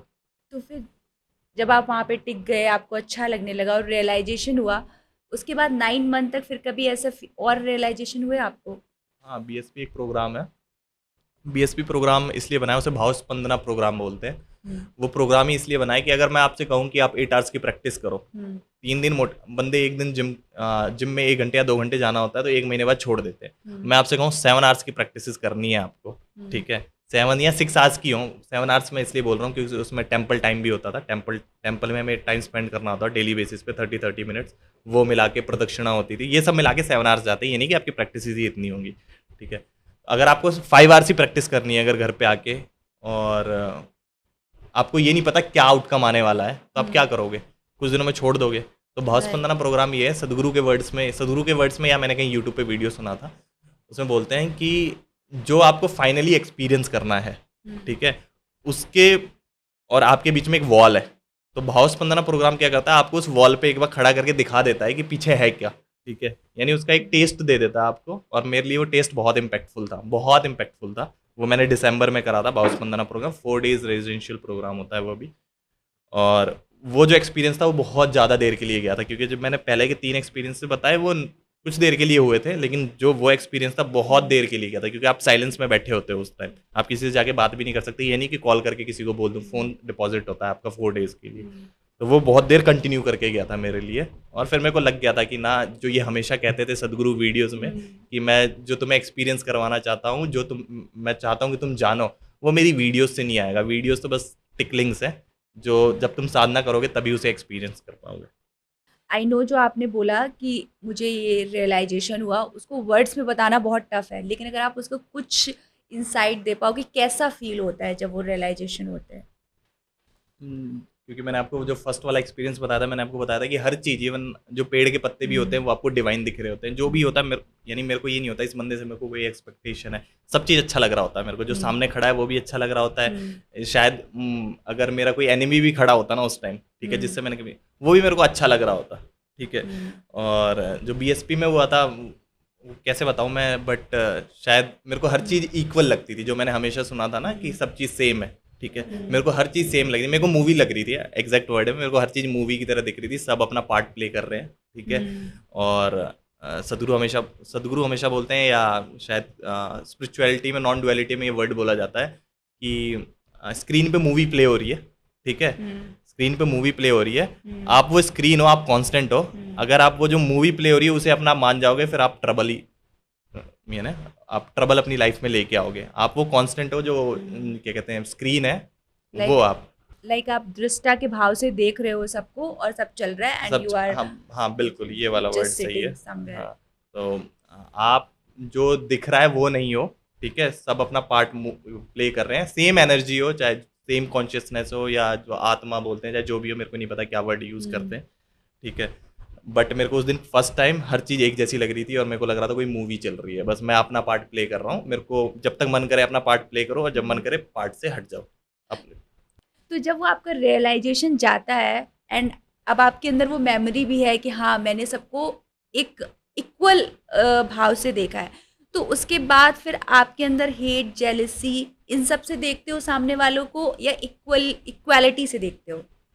नॉर्मली आप इक्वालिटी से ही देखते हो, लेकिन मैं एक एग्जांपल लूँगा। शायद जैसे आप जिम जाते हो, आपको पता है जिम जाने के बाद मैं अच्छा फ़ील करता हूँ, ठीक है। फिर भी आप कुछ पर्टिकुलर डेज़ के बाद जिम छोड़ देते हो, आपको पता है जिम से मेरे को कुछ फ़ायदा हो रहा था, ठीक है। हम्म, उसी तरह मैं सबको इक्वल देखता हूँ, लेकिन मेरा कंपल्शन है, जो पहले के कंपल्शन है, या जिसे आप कर्मा बोल लो, कोड्स हैं जो मेरे, ठीक है, सेट ऑफ कोड्स हैं जो मैंने एक्वायर करें कि इस सिचुएशन में ऐसे रिएक्ट करता हूँ। वो हम्म, कई बार वापस आ जाते हैं। जब हम्म, आप कॉन्शियस नहीं होते, आप अपने कंपल्शन पे चल रहे होते हो, तो वापस आ जाते हैं। लेकिन जब आप कॉन्शियस होते हो, यानी हमारे इंजीनियरिंग में 5 पॉइंट्स सिखाए जाते हैं, ठीक है। ये नहीं कि आपको आज साधना ही करनी है तब जाके आप बहुत अच्छा फील करोगे। इन इंजीनियरिंग क्रैश कोर्स बोलते हैं उसे, हार्डली 2 मिनट्स लगते हैं। उसके जब 5 पॉइंट्स आप मेंशन करते हो ना, तो हम्म, इंस्टेंटली मेरे को हर चीज़ अच्छी लगने लग जाती है। कहने का मतलब, मेरे को वो सारी चीज़ें जो उन्होंने सिखाई है वो सारी चीज़ें याद आ जाती हैं, ओके, ठीक है। और सदगुरु बोलते भी हैं, आप इन इंजीनियरिंग जो क्रैश कोर्स है, क्योंकि 2 मिनट्स लगते हैं प्रैक्टिस करने के लिए, मैं अभी यहाँ बैठा हूँ, मैं प्रैक्टिस ना कर पाऊँ। लेकिन जो इन इंजीनियरिंग क्रैश कोर्स है, जो 5 पॉइंट्स हैं, वो 5 पॉइंट्स में अभी बैठ के यहाँ पे बोल सकता हूँ अपने मन में, और वो मेरे को सारा जो मैंने सीखा है वो इंस्टेंटली रिमाइंड कर देंगे मेरे को, ठीक राइट, है। तो वो चीज़ें भी दी गई हैं, यानी हमारे लिए आश्रम में सीधा बोला जाता है, साधना इज इक्वल टू टूल। हम्म, साधन का मतलब ही क्या होता है, यहाँ से वहाँ जाने का साधन, वैसी साधना, तो साधना का मतलब है टूल। हमारे पास मल्टीपल टूल्स हैं, आप कैसे यूज़ करते हो वो आप पे डिपेंड। अब कुछ फन एक्टिविटी की बात करते हैं कि हाँ। जैसे आप बता रहे थे कि वहाँ पे बहुत सारी फन एक्टिविटी होती है, जैसे जन्माष्टमी की, पोंगल की, तो क्या क्या एक्टिविटीज़ होती हैं? और आपने वॉलेंटियर भी किया है, तो उसमें वॉलेंटियर में क्या क्या होता है? वॉलंटियरिंग तो पार्ट है साधना पादा का। साधना पादा इज इक्वल टू साधना, सेवा, कॉन्सिक्रेटेड स्पेसेस, शेड्यूल, सदगुरु दर्शन, हम्म। और वो जो टाइम है जब आप साधना करती है, साधना पादा का पार्ट बनती है। साधना पादा हम्म। स्टार्ट होता है गुरु पूर्णिमा से और महाशिवरात्रि तक। ये वो पार्ट है जिसमें प्लेनेट की पोजीशन ऐसी होती है कि आप इंटेंस साधना इजीली कर सकते हो, आपको ज़्यादा एफर्ट नहीं मारने पड़ते, इसलिए साधना पादा को इसी टाइम में बनाया गया है। 21 जुलाई लास्ट ईयर गुरु पूर्णिमा थी, और 26 को महाशिवरात्रि खत्म हुई फेब में। तो ये पार्ट, इसी फेज को बोला जाता है साधना पादा। साधना ओके। पादा उन्होंने प्रोग्राम का नाम नहीं बोला, वो नाम इसलिए रखा है क्योंकि जो ये फेज है जिसमें हम साधना पादा प्रोग्राम में जाते हैं, इस फेज को ही पादा बोलते हैं, क्योंकि प्लेनेट की ये ना, प्लेनेट इस वे में होता है उस टाइम कि आप इंटेंस साधना बहुत इजीली कर पाते हो। ओके। ठीक है, ये सारी चीज़ें होती हैं साधना पादा में, वॉलंटियरिंग, ये सारी चीज़ होती हैं। और आपने पूछा एक्टिविटीज़, तो जो फर्स्ट एक्टिविटी थी जो सबके लिए, यानी मैंने लाइफ में वैसा कभी उसके एक्सपीरियंस नहीं करा पहले था। उसके हाँ। पहले आप ये बता दो कि क्या क्या आपका रूटीन रहता था डेली? हाँ, वो बता देता हूँ मैं। सो 4:30 आपका वेकअप टाइम होता है, आपको 3 वेज में वो उठाते हैं। ठीक है, फर्स्ट होता है म्यूज़िक प्ले हो जाता है, ठीक है, पूरे कॉरिडोर्स में। ठीक है, वो वे होता है, उसी में उठ जाते हैं नॉर्मली बंदे। सेकंड होता है एक हम में से ही किसी की सेवा लगेगी, वो आके हमारा डोर ओपन करेगा और लाइट्स टर्न ऑन करेगा। सेकंड वे है ये आपको उठाने का। थर्ड होता है एक अन्ना की सेवा लगेगी जो कॉरिडोर में ड्रम बजाते जाएंगे। तो ओके। 3 वेज से आपको उठाने की कोशिश करते हैं, आप उठ जाओगे किसी ना किसी वे में, तो उठ जाओगे आप। और वो भी ना उठा पाए तो आपका रूममेट तो उठा ही देगा आपको। ठीक है, तो और आपके पास 58 मिनट्स का टाइम होता है, इसमें आपको शार वार लेके रेडी होके साधना स्पेस में पहुंचना होता है। 5:28 पे आपका बैज इन हो जाना चाहिए, अगर आपने बैज इन नहीं करा फिर आप बाहर रहोगे।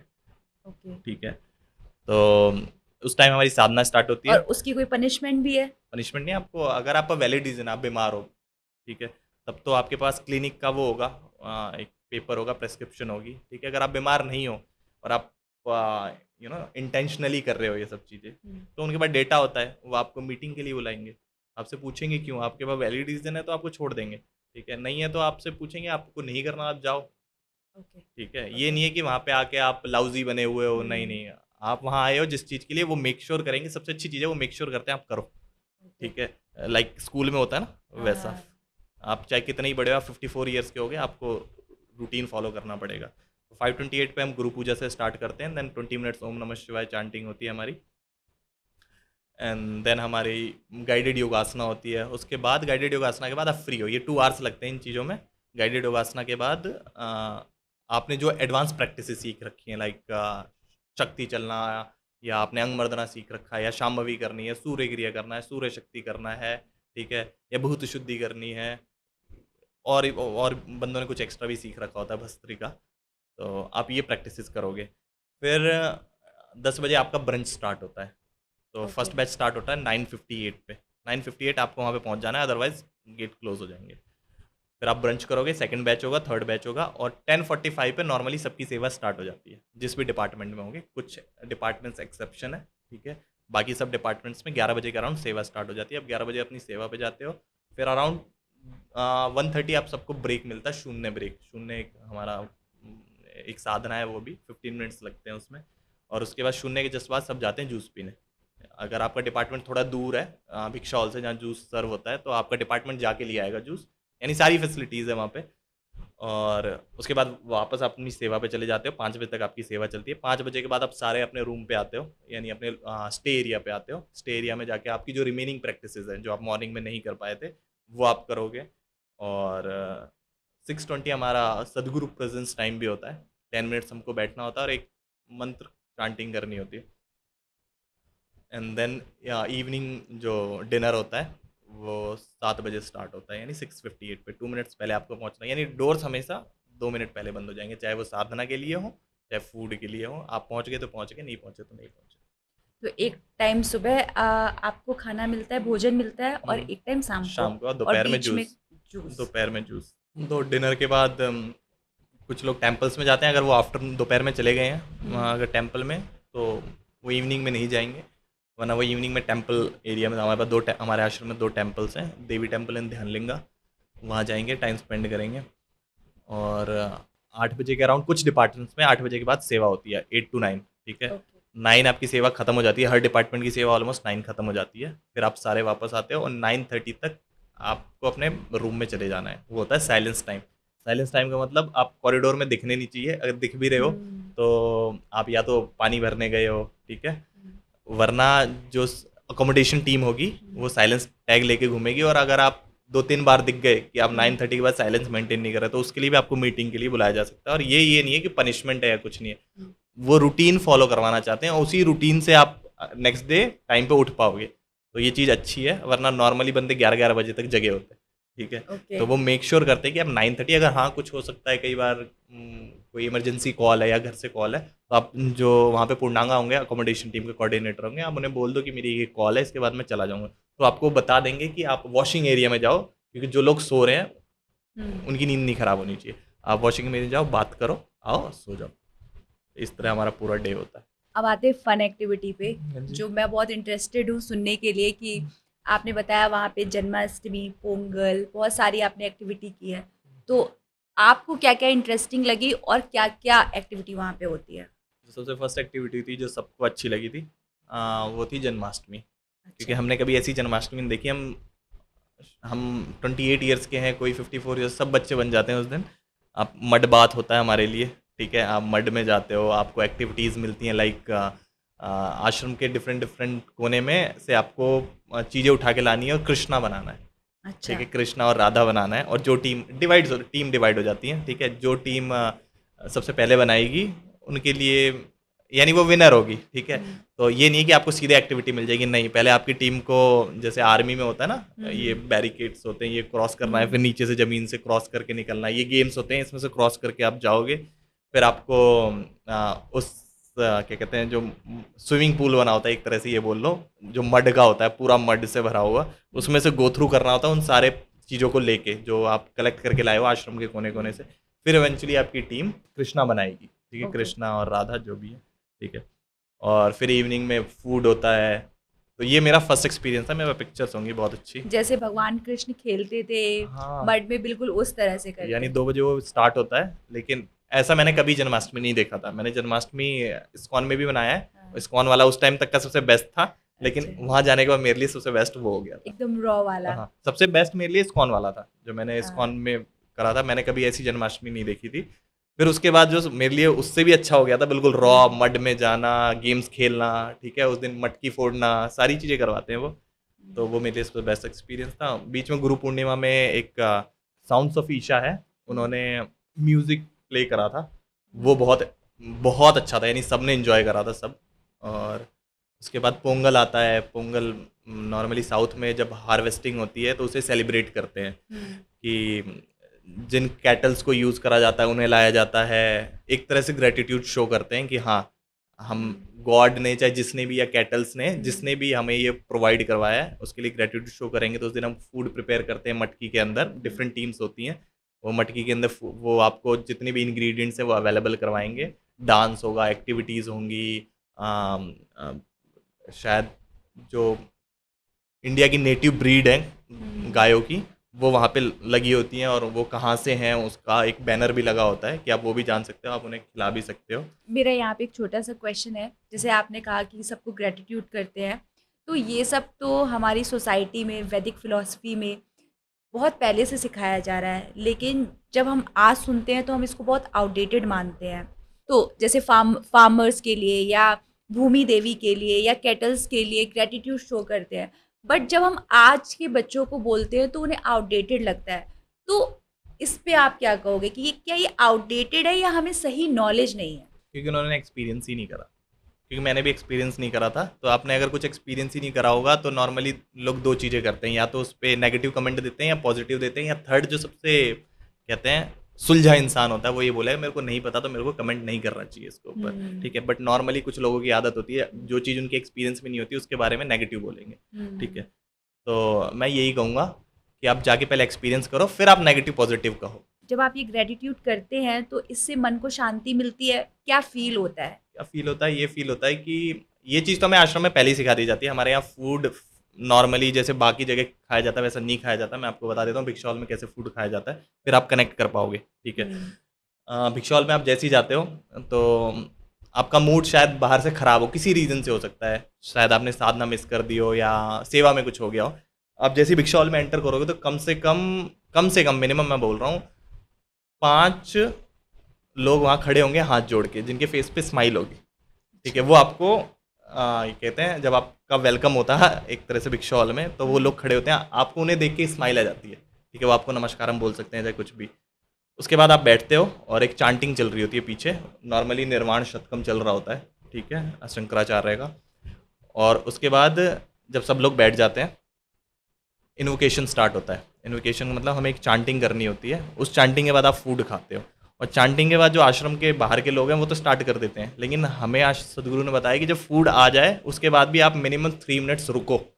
अच्छा। वो आपको कैसे प्रिपेयर करता है मेरे अकॉर्डिंग कि आपका मन कह रहा है आप बहुत भूख लग रही है खा लूँ, लेकिन उस टाइम जब आपका कंपल्शन कह रहा है कि खा लूँ, अगर आप उस टाइम रुक गए 3 मिनट्स के लिए तो आप कॉन्शियस हो जाओगे। और ये आपको कहाँ प्रिपेयर कर रहा होता है, लाइफ में सिचुएशन आती है जब आपको किसी ने कुछ बोला, ठीक है, एंगर में आप उल्टा रिप्लाई कर दोगे, लेकिन उस टाइम आपने वो कंपल्शन रोक के 3 मिनट रुक गए, ठीक है, तो शायद आप बहुत अच्छा तो रिप्लाई ना करो लेकिन उतना गंदा भी रिप्लाई ना करो, ठीक है। आप प्रिपेयर करता है कि कंपल्सिव से आपको किस में आना है, कॉन्शियस रिप्लाई करना है, यानी रिएक्ट करने की जगह आपको रिस्पॉन्ड करना है, ठीक है, ये हो जाता है। और उसके बाद जब 3 मिनट्स हो जाता है तो उसके बाद भी हम स्टार्ट नहीं करते। 3 मिनट बाद हम फिर रिमाइंड करवाते हैं अपने आप को कि जो भी चीज़ है प्लेट में, उसमें ये नहीं बोलूँगा कि ये पसंद नहीं है, मेरे को सबको बोलना है I like this, I like this, I like this. मैं ये करता हूँ normally, I like this, I like this, I like this, this will become my flash and body. आपको बताना है अपनी बॉडी को कि हाँ भाई ये चीज़ें ही मेरी फ्लैश एंड बॉडी बनेगी, वही फूड अलग रिस्पॉन्ड करेगा आपकी बॉडी के अंदर, ठीक है। एंड देन हम ग्रेटिट्यूड शो करेंगे जिसकी वजह से वो फूड यहाँ आया है, और फिर लास्ट ग्रेटिट्यूड शो करेंगे उस फूड को, क्योंकि वो भी एक लाइफ है, वो अपनी लाइफ ख़त्म कर रहा है हमारी लाइफ को सस्टेन करने के लिए, ठीक है। तो सबसे लास्ट ग्रेटिट्यूड शो करते हैं उस फूड को जो हमारी प्लेट में है, कि आप अपनी लाइफ ख़त्म कर रहे हो हमारी लाइफ को सस्टेन करने के लिए, देन हम स्टार्ट करते हैं, ठीक है। तो ये चीज़ तो हमें पोंगल का वेट नहीं करना पड़ता, हम रोज़ भिक्षा हॉल में ये मेंटेन करते हैं, ग्रेटिट्यूड शो करते हैं जो फूड अवेलेबल है उसके लिए। आश्रम में जो टेम्पल्स हैं उनके बारे में बताओ आप कुछ। आश्रम में 2 टेम्पल्स हैं हमारे में, एक ध्यानलिंगा और एक है देवी टेम्पल।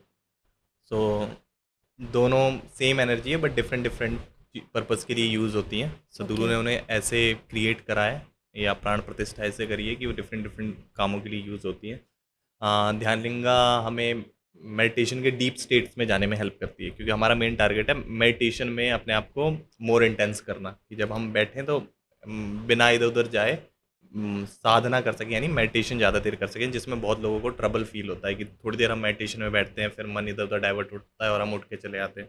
तो ध्यानलिंगा उसमें हेल्प करता है। तो नॉर्मली आप जाओगे तो उसमें लोग आपको मेडिटेशन में बैठे मिलेंगे, बिल्कुल साइलेंस मेंटेन रहेगा, ठीक है।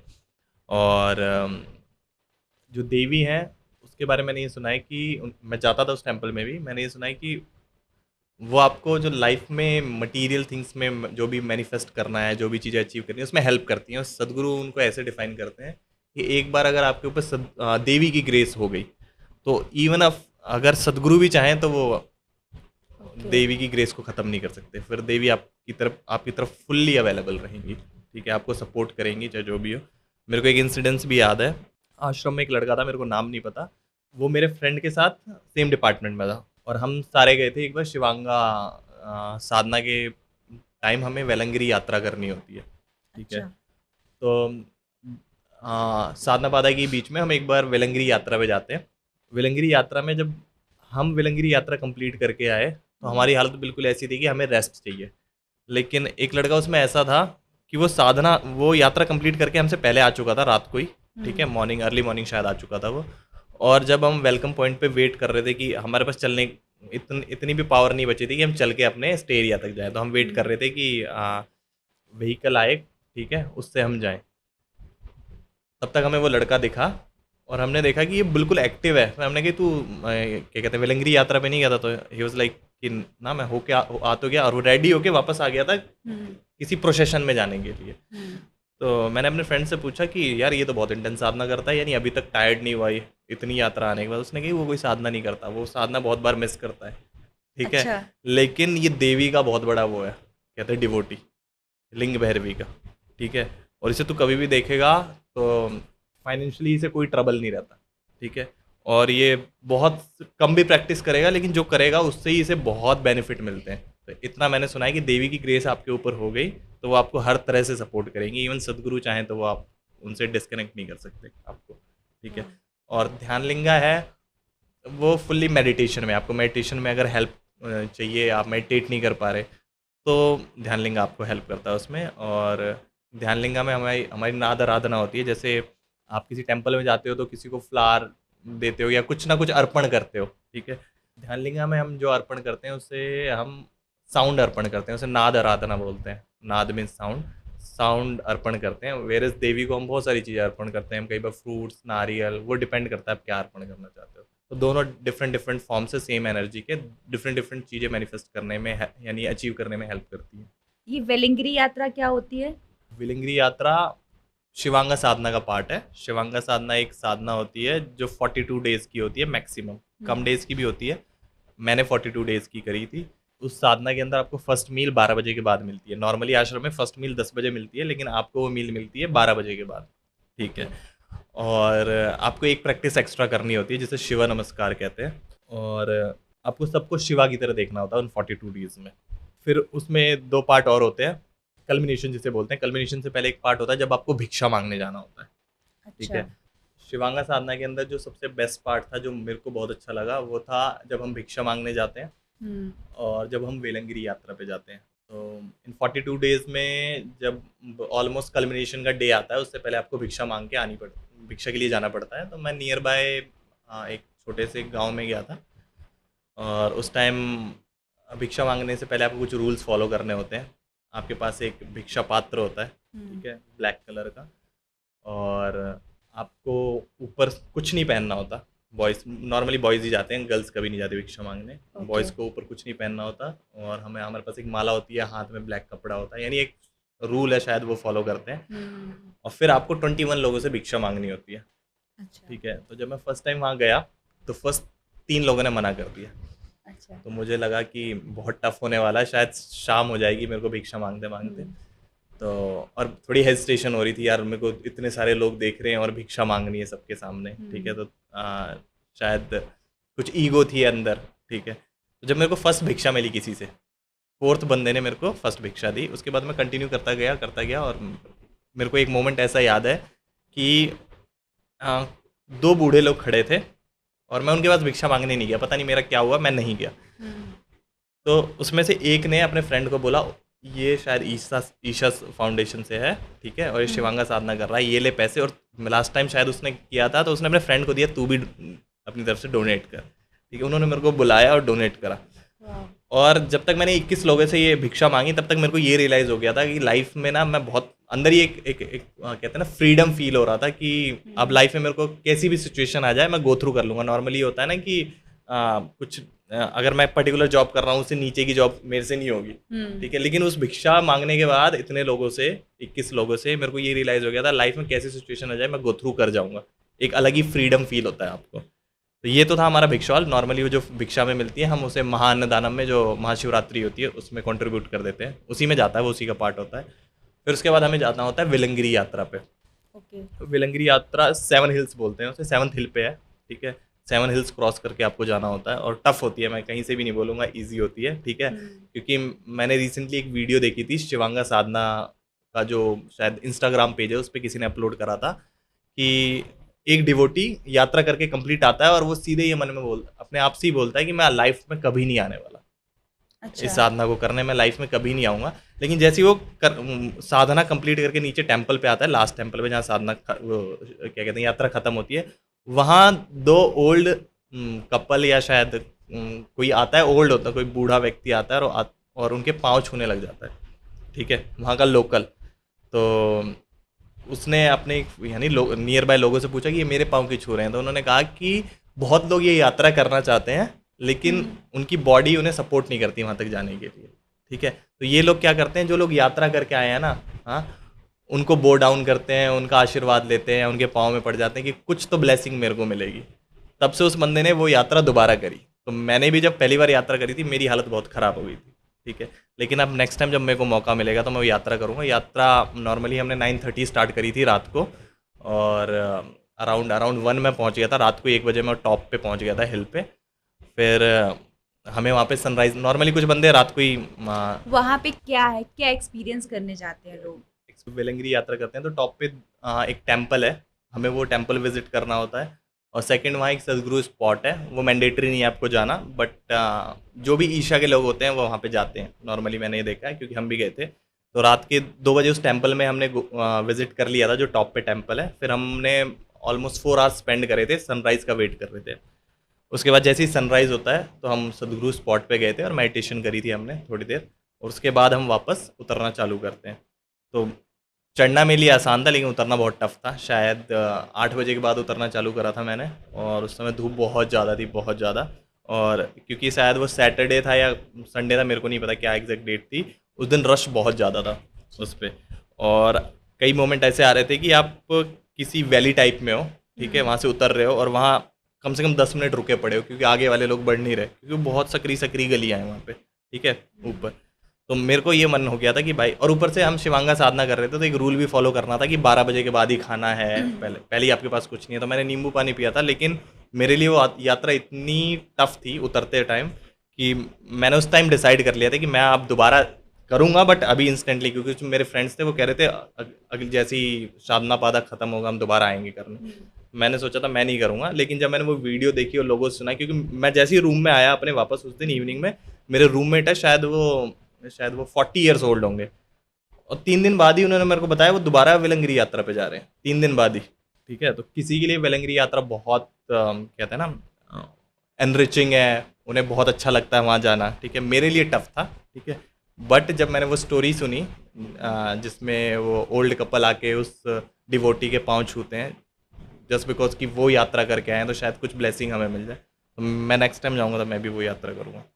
तो वहाँ पे जो टेम्पल है वो भगवान शिव का है, या वहाँ वहाँ पे किसी ने साधना की है? एक्चुअल में वहाँ पे क्या लोग सदगुरु क्यों बोलते जाते हैं, हैं? सदगुरु बोलते हैं कि बहुत सारे जो पहले के मेडिटेटर्स हैं, इंक्लूडिंग उनके गुरु, ठीक है, उन्होंने अपनी बॉडी वहीं छोड़ी है, ठीक है। ओके। सदगुरु श्री ब्रह्म ने भी वहाँ मेडिटेशन करी थी, वहाँ पे सदगुरु श्री ब्रह्म का स्पॉट भी है, ठीक है। और सदगुरु एक वर्ड में सदगुरु एक कई वीडियोस में उन्होंने ये लाइन बोली है कि जब मेरे गुरु को मेरे को कोई डायरेक्शन देनी होती थी या कुछ बोलना होता था, तो मुझे वो डायरेक्टली नहीं बोलते थे। वो सारी इन्फॉर्मेशन उन्होंने वहाँ पे स्टोर करी हुई है, चाहे आप उसे बोल लो सूक्ष्म फॉर्म में, चाहे कैसे भी स्टोर करी हुई है। मैं वहाँ से वो सारी इन्फॉर्मेशन लिया करता था।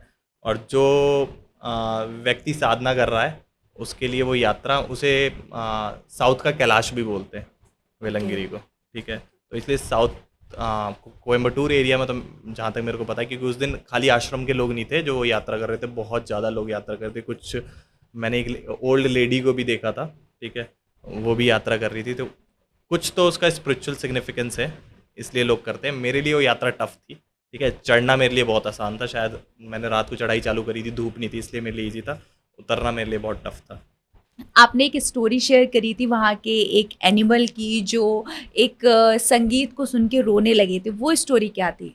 हमारे आश्रम में एक प्रोग्राम होता है, उसे प्राणदानम बोलते हैं। प्राणदानम में आप कुछ दिन भिक्षाल में सर्व करते हैं। भिक्षाल वो जगह है जहाँ पे हम खाना सर्व करते हैं लोगों को।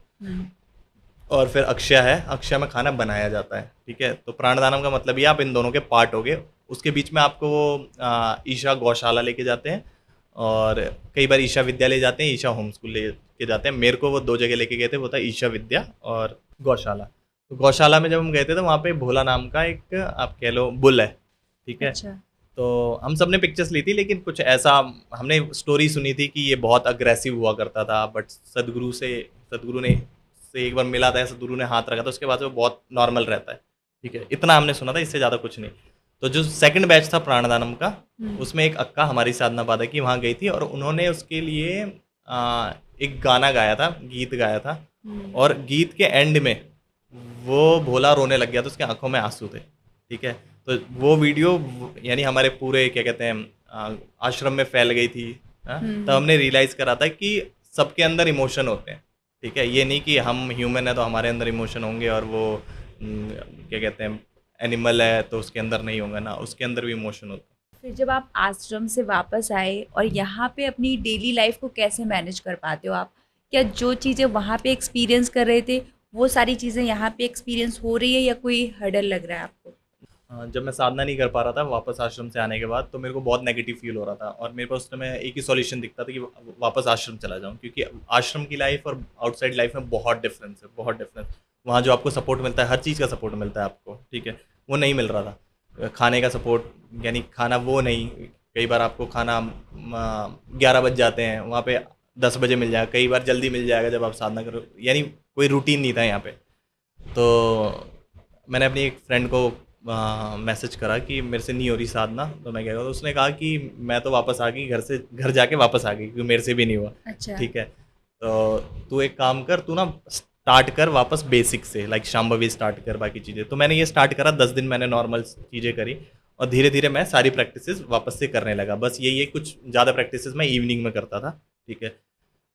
और इस तरह मैं सारी प्रैक्टिसेस घर पे तो करने लगा, लेकिन जो सपोर्ट वहाँ मिल रहा है, लाइक फूड का, ठीक है, यहाँ पे आपको 2 दिन आपके घर वाले जोश जोश में ये बना देंगे बिना लहसुन प्याज के खाना, लेकिन इवेंचुअली 2 दिन के बाद उन्हें भी लगेगा कौन 2 जगह खाना बनाए, तो वो भी बना ले। ये नहीं कह रहा कि वो मना करते हैं, लेकिन मेरे को भी ये लगता है मेरी वजह से 2 जगह बनाने जा रहे हैं ये, ठीक है। तो वो रोक दिया, मैंने खाना चालू कर दिया, ठीक है। आश्रम में कई बार मैंने एक चीज़ नोटिस करी है कि मेरा मन कर रहा है आज मैं साधना नहीं कर रहा, इवनिंग साधना मिस कर रहा हूँ। तो जैसे ही मैं अपने रूम से बाहर निकला, कॉरिडोर में कुछ लड़के साधना कर रहे होंगे, तो आपको ऐसा लगता है यार 9 मंथ्स के लिए यहाँ आया हूँ, ठीक है, इसमें भी अगर मैं यानी गोची मारूँ, ठीक है, यहाँ से छोड़ के निकलूँ तो अच्छा नहीं लगेगा। तो ना, बेशक वो इवनिंग में 3 घंटे की साधना कर रहे हो, लेकिन उन्हें देख के मैं कम से कम 2 घंटे की कर लेता हूँ, और जहाँ मैं जा रहा होता हूँ वो छोड़ देता था मैं, ठीक है। तो वो एनवायरनमेंट यहाँ नहीं मिलेगा, कॉन्सिक्रेटेड स्पेसेस, यानी आप टेम्पल में टाइम स्पेंड करने को मिलता है, वो यहाँ पे नहीं मिलेगा, ठीक है। हमें वहाँ प्रदक्षिणा करनी होती थी, ठीक है, वो प्रदक्षिणा यहाँ नहीं कर सकता मैं, ठीक है। राइट।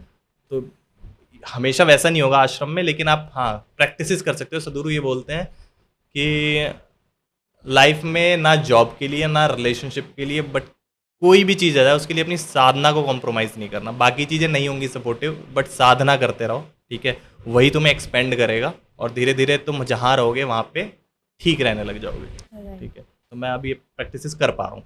जब आप अपनी इतनी स्पिरिचुअल रियलाइजेशन देखते हो, आश्रम की लाइफ देखते हो, तो अभी भी जो मटेरियलिस्टिक लाइफ को चेस करने का मन करता है या मिनिमलिस्टिक रहने का मन करता है? मिनिमलिस्ट तो मैं आश्रम जाने से पहले से ही, मैंने शायद जब इस्कॉन फॉलो करना चालू करा था, या मैं जब चिन्मयानंद की वीडियोस देखता था, तो चिन्मयानंद की एक वीडियो में उन्होंने एक लाइन बोली थी जो मैं हमेशा, शायद मेरा व्हाट्सएप पे स्टेटस भी था, that renunciation leads to self realization and self realization itself is God realization. जब आप चीज़ें छोड़ोगे, ठीक है, अपनी लाइफ से अननेसेसरी चीज़ों को हटाओगे, तो आप रोज़ सुबह उठते हो सेम एनर्जी के साथ, 100% एनर्जी है, ठीक है, आपके पास, लेकिन आपको आज 10 एक्टिविटीज़ करनी है, ठीक है, यानी 10 चीज़ों के लिए पैसा कमाना है, ठीक है, और आपको 3 ही चीज़ों के लिए पैसा कमाना है, ठीक है। तो जब आप 3 चीज़ों के लिए पैसा कमाओगे ना, तो वही एनर्जी आपको 3 चीज़ों में देना होगा, तो 33% आप एनर्जी दे पाओगे।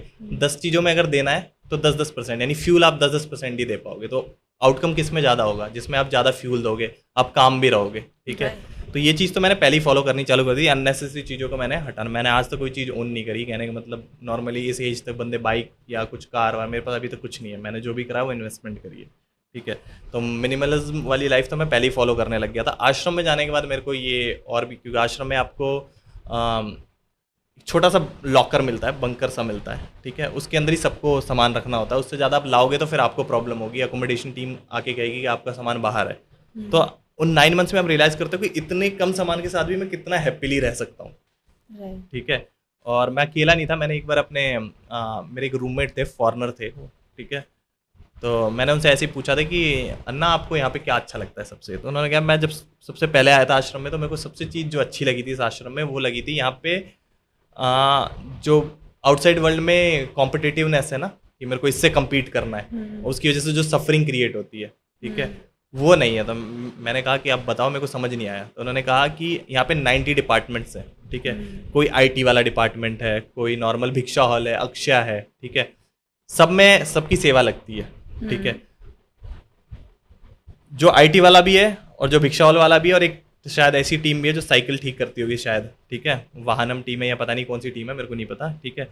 इवेंचुअली सबको खाना सेम ही मिलना है, हम्म, ठीक है। न्यूट्रिशन से फुल फूड मिलेगा आपको, ठीक है। सेम जगह सोने को मिलेगा, इक्वल साधना, सेम कॉन्सिक्रेटेड स्पेसेस पे जाने को मिलेगा। जो भी फेस्टिवल्स होंगे उसमें पार्टिसिपेट कर पाओगे आप सारे के सारे, ठीक है। वेर एज आउटसाइड वर्ल्ड में अगर एक बंदा आईटी वाला है और एक बंदा हम्म, नॉर्मल जॉब कर रहा है, आप उनकी लाइफस्टाइल में डिफरेंस देखोगे, ठीक है। उसकी कार अलग होगी, उसका रहने का वे अलग होगा, और आपके अंदर ना एक वो लगेगा कि यार मैं उससे कम हूँ, कहीं ना कहीं वो आ जाता है, ठीक हम्म, है। वेर एज आश्रम में ये है, बेशक आप आईटी का काम कर रहे हो और एक बंदा खाली भिक्षावल में खाना सर्व कर रहा हो, ठीक है। इवेंचुअली दोनों एक जैसे रूम में रह सकते हो, रह रहे हो, ठीक है। एक जैसी आपके क्योंकि साधना पादा में आप सबको लॉन्ड्री सर्विस मिलती है ताकि आपके पास इनफ टाइम है प्रैक्टिस करने के लिए, कपड़े भी वो धो के देते हैं यहाँ पे, ठीक है, फ्री ऑफ कॉस्ट। और आप एक तरह की साधना कर रहे हो, आपको compete वहाँ क्या करना है, compete करना है कौन ज़्यादा साधना कर रहा है, तो आपको इक्वल अपॉर्चुनिटी मिल रही है, फिर आप और सेवा भी कर रहे हो, जिससे हम्बलनेस भी आ रही है। हम्बलनेस भी आ रही है, सारी चीज़ें। और वेर इज आउटसाइड वर्ल्ड में होता है कि कई बार ऐसा लगता है ना, वो डॉक्टर है या वो किसी अच्छी फील्ड में है, तो शायद मेरे को वो बचपन में अपॉर्चुनिटी नहीं मिली, वहाँ पे सारी अपॉर्चुनिटी सेम मिल रही है आपको, सबको साधना सिखा दी गई है। अब आप compete करो, करना है तो साधना के लेवल पे compete करो, कौन ज़्यादा साधना कर रहा है, कौन बेटर साधना कर रहा है, ठीक है। ये बेफालतू का जो ये है ना कंपटीशन, कि हाँ उसके पास ये है, क्योंकि ना आप कार ओन करते हो, ना आप होम ओन करते हो, कुछ नहीं करते, ठीक है। आपको एक सिंपल स्पेस मिलता है, उसी के अंदर आपको कपड़े रखने, कितने एक्स्ट्रा कपड़े रख लोगे आप, कुछ। तो वो जो अननेसेसरी कंपटीशन है ना वो हट जाता है और उससे आपको अलग से पीस मिलता है।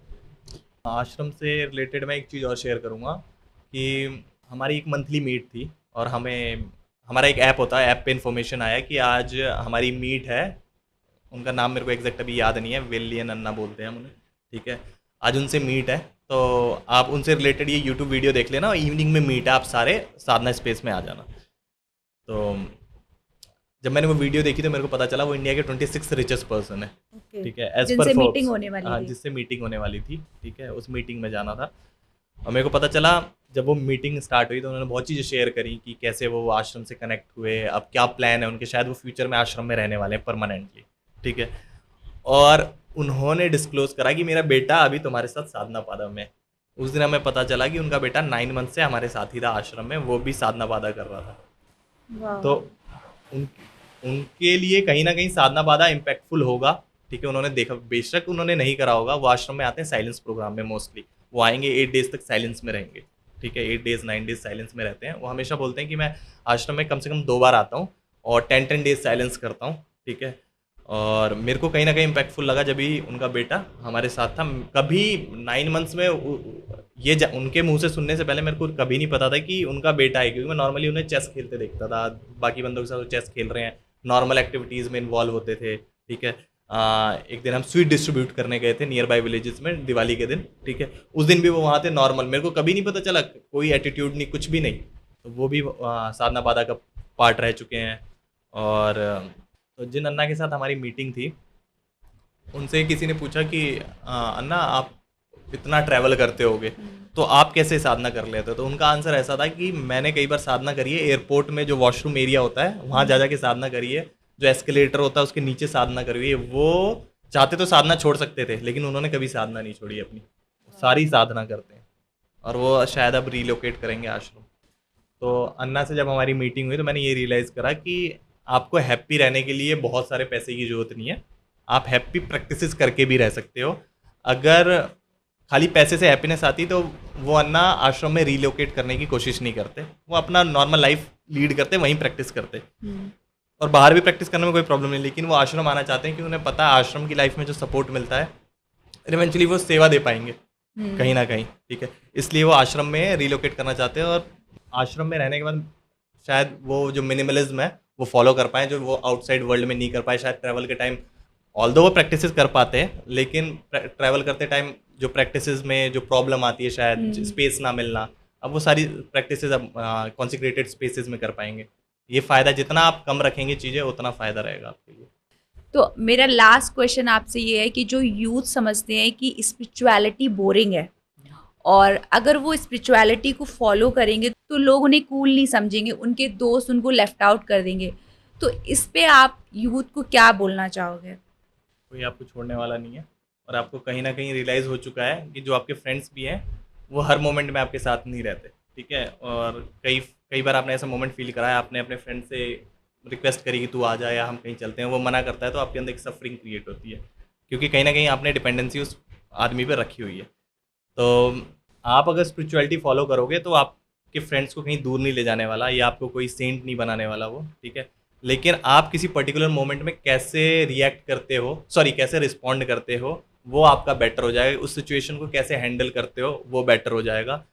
और अगर मैं उसे सिंपल वर्ड्स में बोलूँ, जैसे सदगुरु बोलते हैं कि स्पिरिचुअलिटी क्या करेगा, तो नॉर्मल वर्ल्ड में लोग एक रूल फॉलो करते हैं, वो होता है डू गेट एंड बी। यानी मैं ये करूँगा, ये मिलेगा, तब हैप्पी रहूँगा। यानी सारी हैप्पीनेस किस पे डिपेंडेंट है, ये चीज़ मेरे को मिलेगी तो मैं, यानी मैं ये करूँगा, ये मिलेगा तब हैप्पी रहूँगा। वेरेज आश्रम में ये होता है बी डू गेट, यानी मैं हैप्पी रहूँगा किससे, अपनी साधना से या अपने इनर है सेल्फ से। यानी मैं अपनी जो भी इनर कोर में हैप्पीनेस है उससे खुश पहले ही हूँ मैं, ठीक है। तब मैं वो काम करूँगा जिसकी जरूरत है। आज सबको पता है, बेशक मेरे को कल क्या करना है वो नहीं पता, लेकिन आज क्या करना है इतना मेरे को पता है, इतना सबको पता है इस मोमेंट में मेरे को क्या करना है। और फिर जो भी मिलेगा उससे मेरे को, वैसे भी कहते हैं ना गीता में बोला है कि जो आउटकम है उससे रिलेट मत करो। वो इसी सिचुएशन में आप कर पाओगे कि आप ऑलरेडी हैप्पी हो अपनी साधना से, जो भी आप साधना कर रहे हो, ठीक है, या अपने खुद के नेचर से खुश हो। फिर आप वो काम कर रहे हो जो जरूरी है आज के दिन। सबको इतना पता है मेरे को आज क्या करना है, और फिर जो भी मिला उससे मेरे को उतना मतलब, अच्छा मिला बुरा मिला मैं कर लूँगा, क्योंकि मैं पहले ही हैप्पी हूँ, फर्स्ट स्टेज में ही हैप्पी हूँ। और नॉर्मल वर्ल्ड में क्या होता है, मेरे को मिलेगा ना, थर्ड स्टेज है जहाँ मैं हैप्पी होऊंगा। बहुत बहुत सुंदर बात कही है आपने कि हम हमेशा इसीलिए लोगों से मिलते हैं कि उनसे कुछ एक्सपेक्टेशन जुड़ जाती है कि अच्छा हैप्पीनेस तो इससे मिलेगी, लेकिन वो उससे नहीं मिलती, एट द एंड आपको खुद से ही मिलती है। तो बहुत लोग सोचते हैं कि आश्रम में सिर्फ क्रिया योग होता है, तो सिर्फ क्रिया योग ही हैं, या जो भक्ति फॉलो करना चाहते हैं तो उनके लिए भक्ति है, या कोई और कुछ फॉलो करना चाहता है तो उनके लिए वो भी है? नहीं, जब आप जाते हो तो हमारे आश्रम में चारों फॉलो करते हैं। ओके। क्रिया मार्ग, भक्ति मार्ग, ज्ञान मार्ग और कर्म मार्ग। सेवा कर्म मार्ग ही है, तो आप ऑटोमेटिकली फॉलो कर रहे हो। क्रिया हम करते ही इतनी सारी प्रैक्टिसेस। ज्ञान मार्ग ऐसे हो गया कि कई बार हम सदगुरु की वीडियोस ही देखते हैं, वो भी कुछ ना कुछ हमें इन्फॉर्मेशन दे ही रहे होते हैं। और जो थर्ड है भक्ति, तो हमारे यहाँ भक्ति साधना होती है जो ऑलमोस्ट हर मंथली मीट में हमारे साथ होती है, और वो बहुत ईजी वे है भक्ति मार्ग को फॉलो करने का। उसमें हमें बस इतना सिखाया जाता है कि आपके सामने जो भी है, ठीक है, आप उसे, आपको नमस्कारम पोजीशन होल्ड करनी होती है। नॉर्मली नहीं करते कुछ लोग, लेकिन आपको नमस्कारम पोजीशन होल्ड करनी होती है। और आपके सामने जो आए, पत्थर, पौधा, जो भी आए या चींटियाँ हैं, बस आपको अपने आप को ये रिमाइंड करवाना होता है कि ये चीज़ मेरे से फार इम्पॉर्टेंट है, मेरे से ज़्यादा इम्पॉर्टेंट ये है जो मेरे सामने है, चाहे वो कोई इंसान ही हो, चाहे आपका एनिमी भी उस टाइम खड़ा हो, ठीक है। और वो साधना कैसे चलती है नॉर्मली, वो एक म्यूज़िक प्ले करते हैं, हम बाहर चले जाते हैं नियर बाई एरिया में, ठीक है, और ऑलमोस्ट 10 to 15 मिनट्स हम यही करते हैं, जो हमारे सामने आता है हम उसे फॉलो करते हैं। और फिर जब वो म्यूज़िक बंद होता है तो हम वापस आते हैं, और उसके बाद शायद एक दूसरा म्यूज़िक प्ले करते हैं। वो नॉर्मल ये नहीं कि उनके पास कोई स्पेशल म्यूज़िक है, वो सारी music Isha sounds of Isha YouTube channel पे अवेलेबल है। लेकिन उन 15 मिनट्स में जो हमने अपने आप को रिमाइंड करवाया था ये मेरे से फार इम्पोर्टेंट है, क्या होता है कि आप ना बहुत अच्छा फील करते हो। मैं एक्सपीरियंस भी शेयर करूँगा, और इसलिए एक्सपीरियंस शेयर करूँगा कि मैंने जो ये 15 मिनट्स का प्रोसेस था वो अच्छी तरह नहीं करा था। एक बार मंथली मीट में भक्ति साधना थी, तो मैं नए आश्रम में गया था, मैं हर चीज़ को फन एक्टिविटी में इग्नोर मार देता था। तो जैसे ही उन्होंने कहा कि अब आप 15 मिनट्स अपने आसपास चले जाओ और भक्ति साधना करो, ठीक है, और जब जैसी म्यूज़िक बंद हो आप वापस आ जाना हॉल में। मैं गया और मैं मेरे फ्रेंड से ऐसी टक्कर वक्कर मार रहा हूँ, मैं किसी पे ध्यान नहीं दे रहा। बट लास्ट के 5 मिनट्स मैंने फॉलो कर लिया था कि जो भी मेरे सामने आ रहा था मैं उसे ये रिमाइंड करवा रहा था कि ये मेरे से फार इम्पॉर्टेंट है, मेरे से फार इम्पॉर्टेंट है। और जैसे ही म्यूज़िक खत्म हुआ हम वापस आए और दूसरा म्यूज़िक, हम बैठते हैं अर्थ सिद्धासन में, जैसे हम बैठे, अब यकीन नहीं हो रहा है, मैं रोने लग गया था, बहुत ज़्यादा रोने लग गया था। और मेरे को लगा कि मैं रुक क्यों नहीं रहा, मेरे से रुका नहीं जा रहा था, मैं रोए जा रहा था। जब मैंने आंखें खोली, मैं अकेला नहीं था, कम से कम मेरे आसपास बैठे थे उसमें मैं कम से कम 7 बंदों को मैंने गिना था, ठीक है, जो मेरे आसपास बैठे, जो मेरे फ्रेंड सर्कल में 7 बंदे उस दिन रो रहे थे, ठीक है। तो मेरे को हमेशा लगता था ये पागल रो क्यों रोए, ठीक है। जब मैंने उस दिन पहली बार खुद एक्सपीरियंस करा, इतनी छोटी प्रैक्टिस, इसमें मैंने कोई बड़ी साधना नहीं करी, बस जो मेरे सामने आया वो मैंने उससे बस ये बोला, it is far important than me, ठीक है। और मेरे साथ ये एक्सपीरियंस हो गया। तो भक्ति साधना भी हम फॉलो करते हैं और बहुत इंटेंस फॉलो करते हैं, ईजी वे में इंटेंस फॉलो करते हैं। बहुत अच्छा लगा आपसे बात करके, आपने अपने एक्सपीरियंस को हमारे साथ शेयर किया, ईसा फाउंडेशन की इंसाइट्स दी, और बहुत सारे यूथ को कनेक्ट करने की कोशिश करिए, जो स्पिरिचुअलिटी से कनेक्ट करना चाहते हैं। तो वंस अगेन नमस्कारम। नमस्कार, मुझे बुलाने के लिए धन्यवाद। और अगर किसी को साधना बाधा करना हो तो मैं यही कहूँगा, जैसे मैंने पहले बोला हो, अगर साधना बाधा करना हो तो आप वहाँ जाएँ तो फर्स्ट मंथ कुछ एक्सपेक्ट ना करें, ठीक है। आप अगर आप 9 मंथ्स निकाल के आए हैं, 8 मंथ्स निकाल के आए हैं, तो कंटिन्यूअसली आप जो भी वो करवाएं वो करें। विद इन 4 मंथ्स में आपको कुछ ना कुछ दिखने लग जाएगा। विद इन 4 मंथ्स नहीं, आप प्रैक्टिसेस करेंगे तो स्टेप बाय स्टेप वो आपको प्रिपेयर कर रहे हैं। पहले मंथ में आपको वो सारी चीज़ें वो नहीं करवा देंगे जो 7 मंथ में प्लान करके बैठे कि 7 मंथ हम उन्हें ये करवाएंगे। एक्सपेक्ट ना करें और आप प्रैक्टिसेस फॉलो करें, या जो भी गाइडेंस वो दें वो फॉलो करें। आपके साथ जो होगा वो अच्छा होगा। थैंक नमस्कार। यू।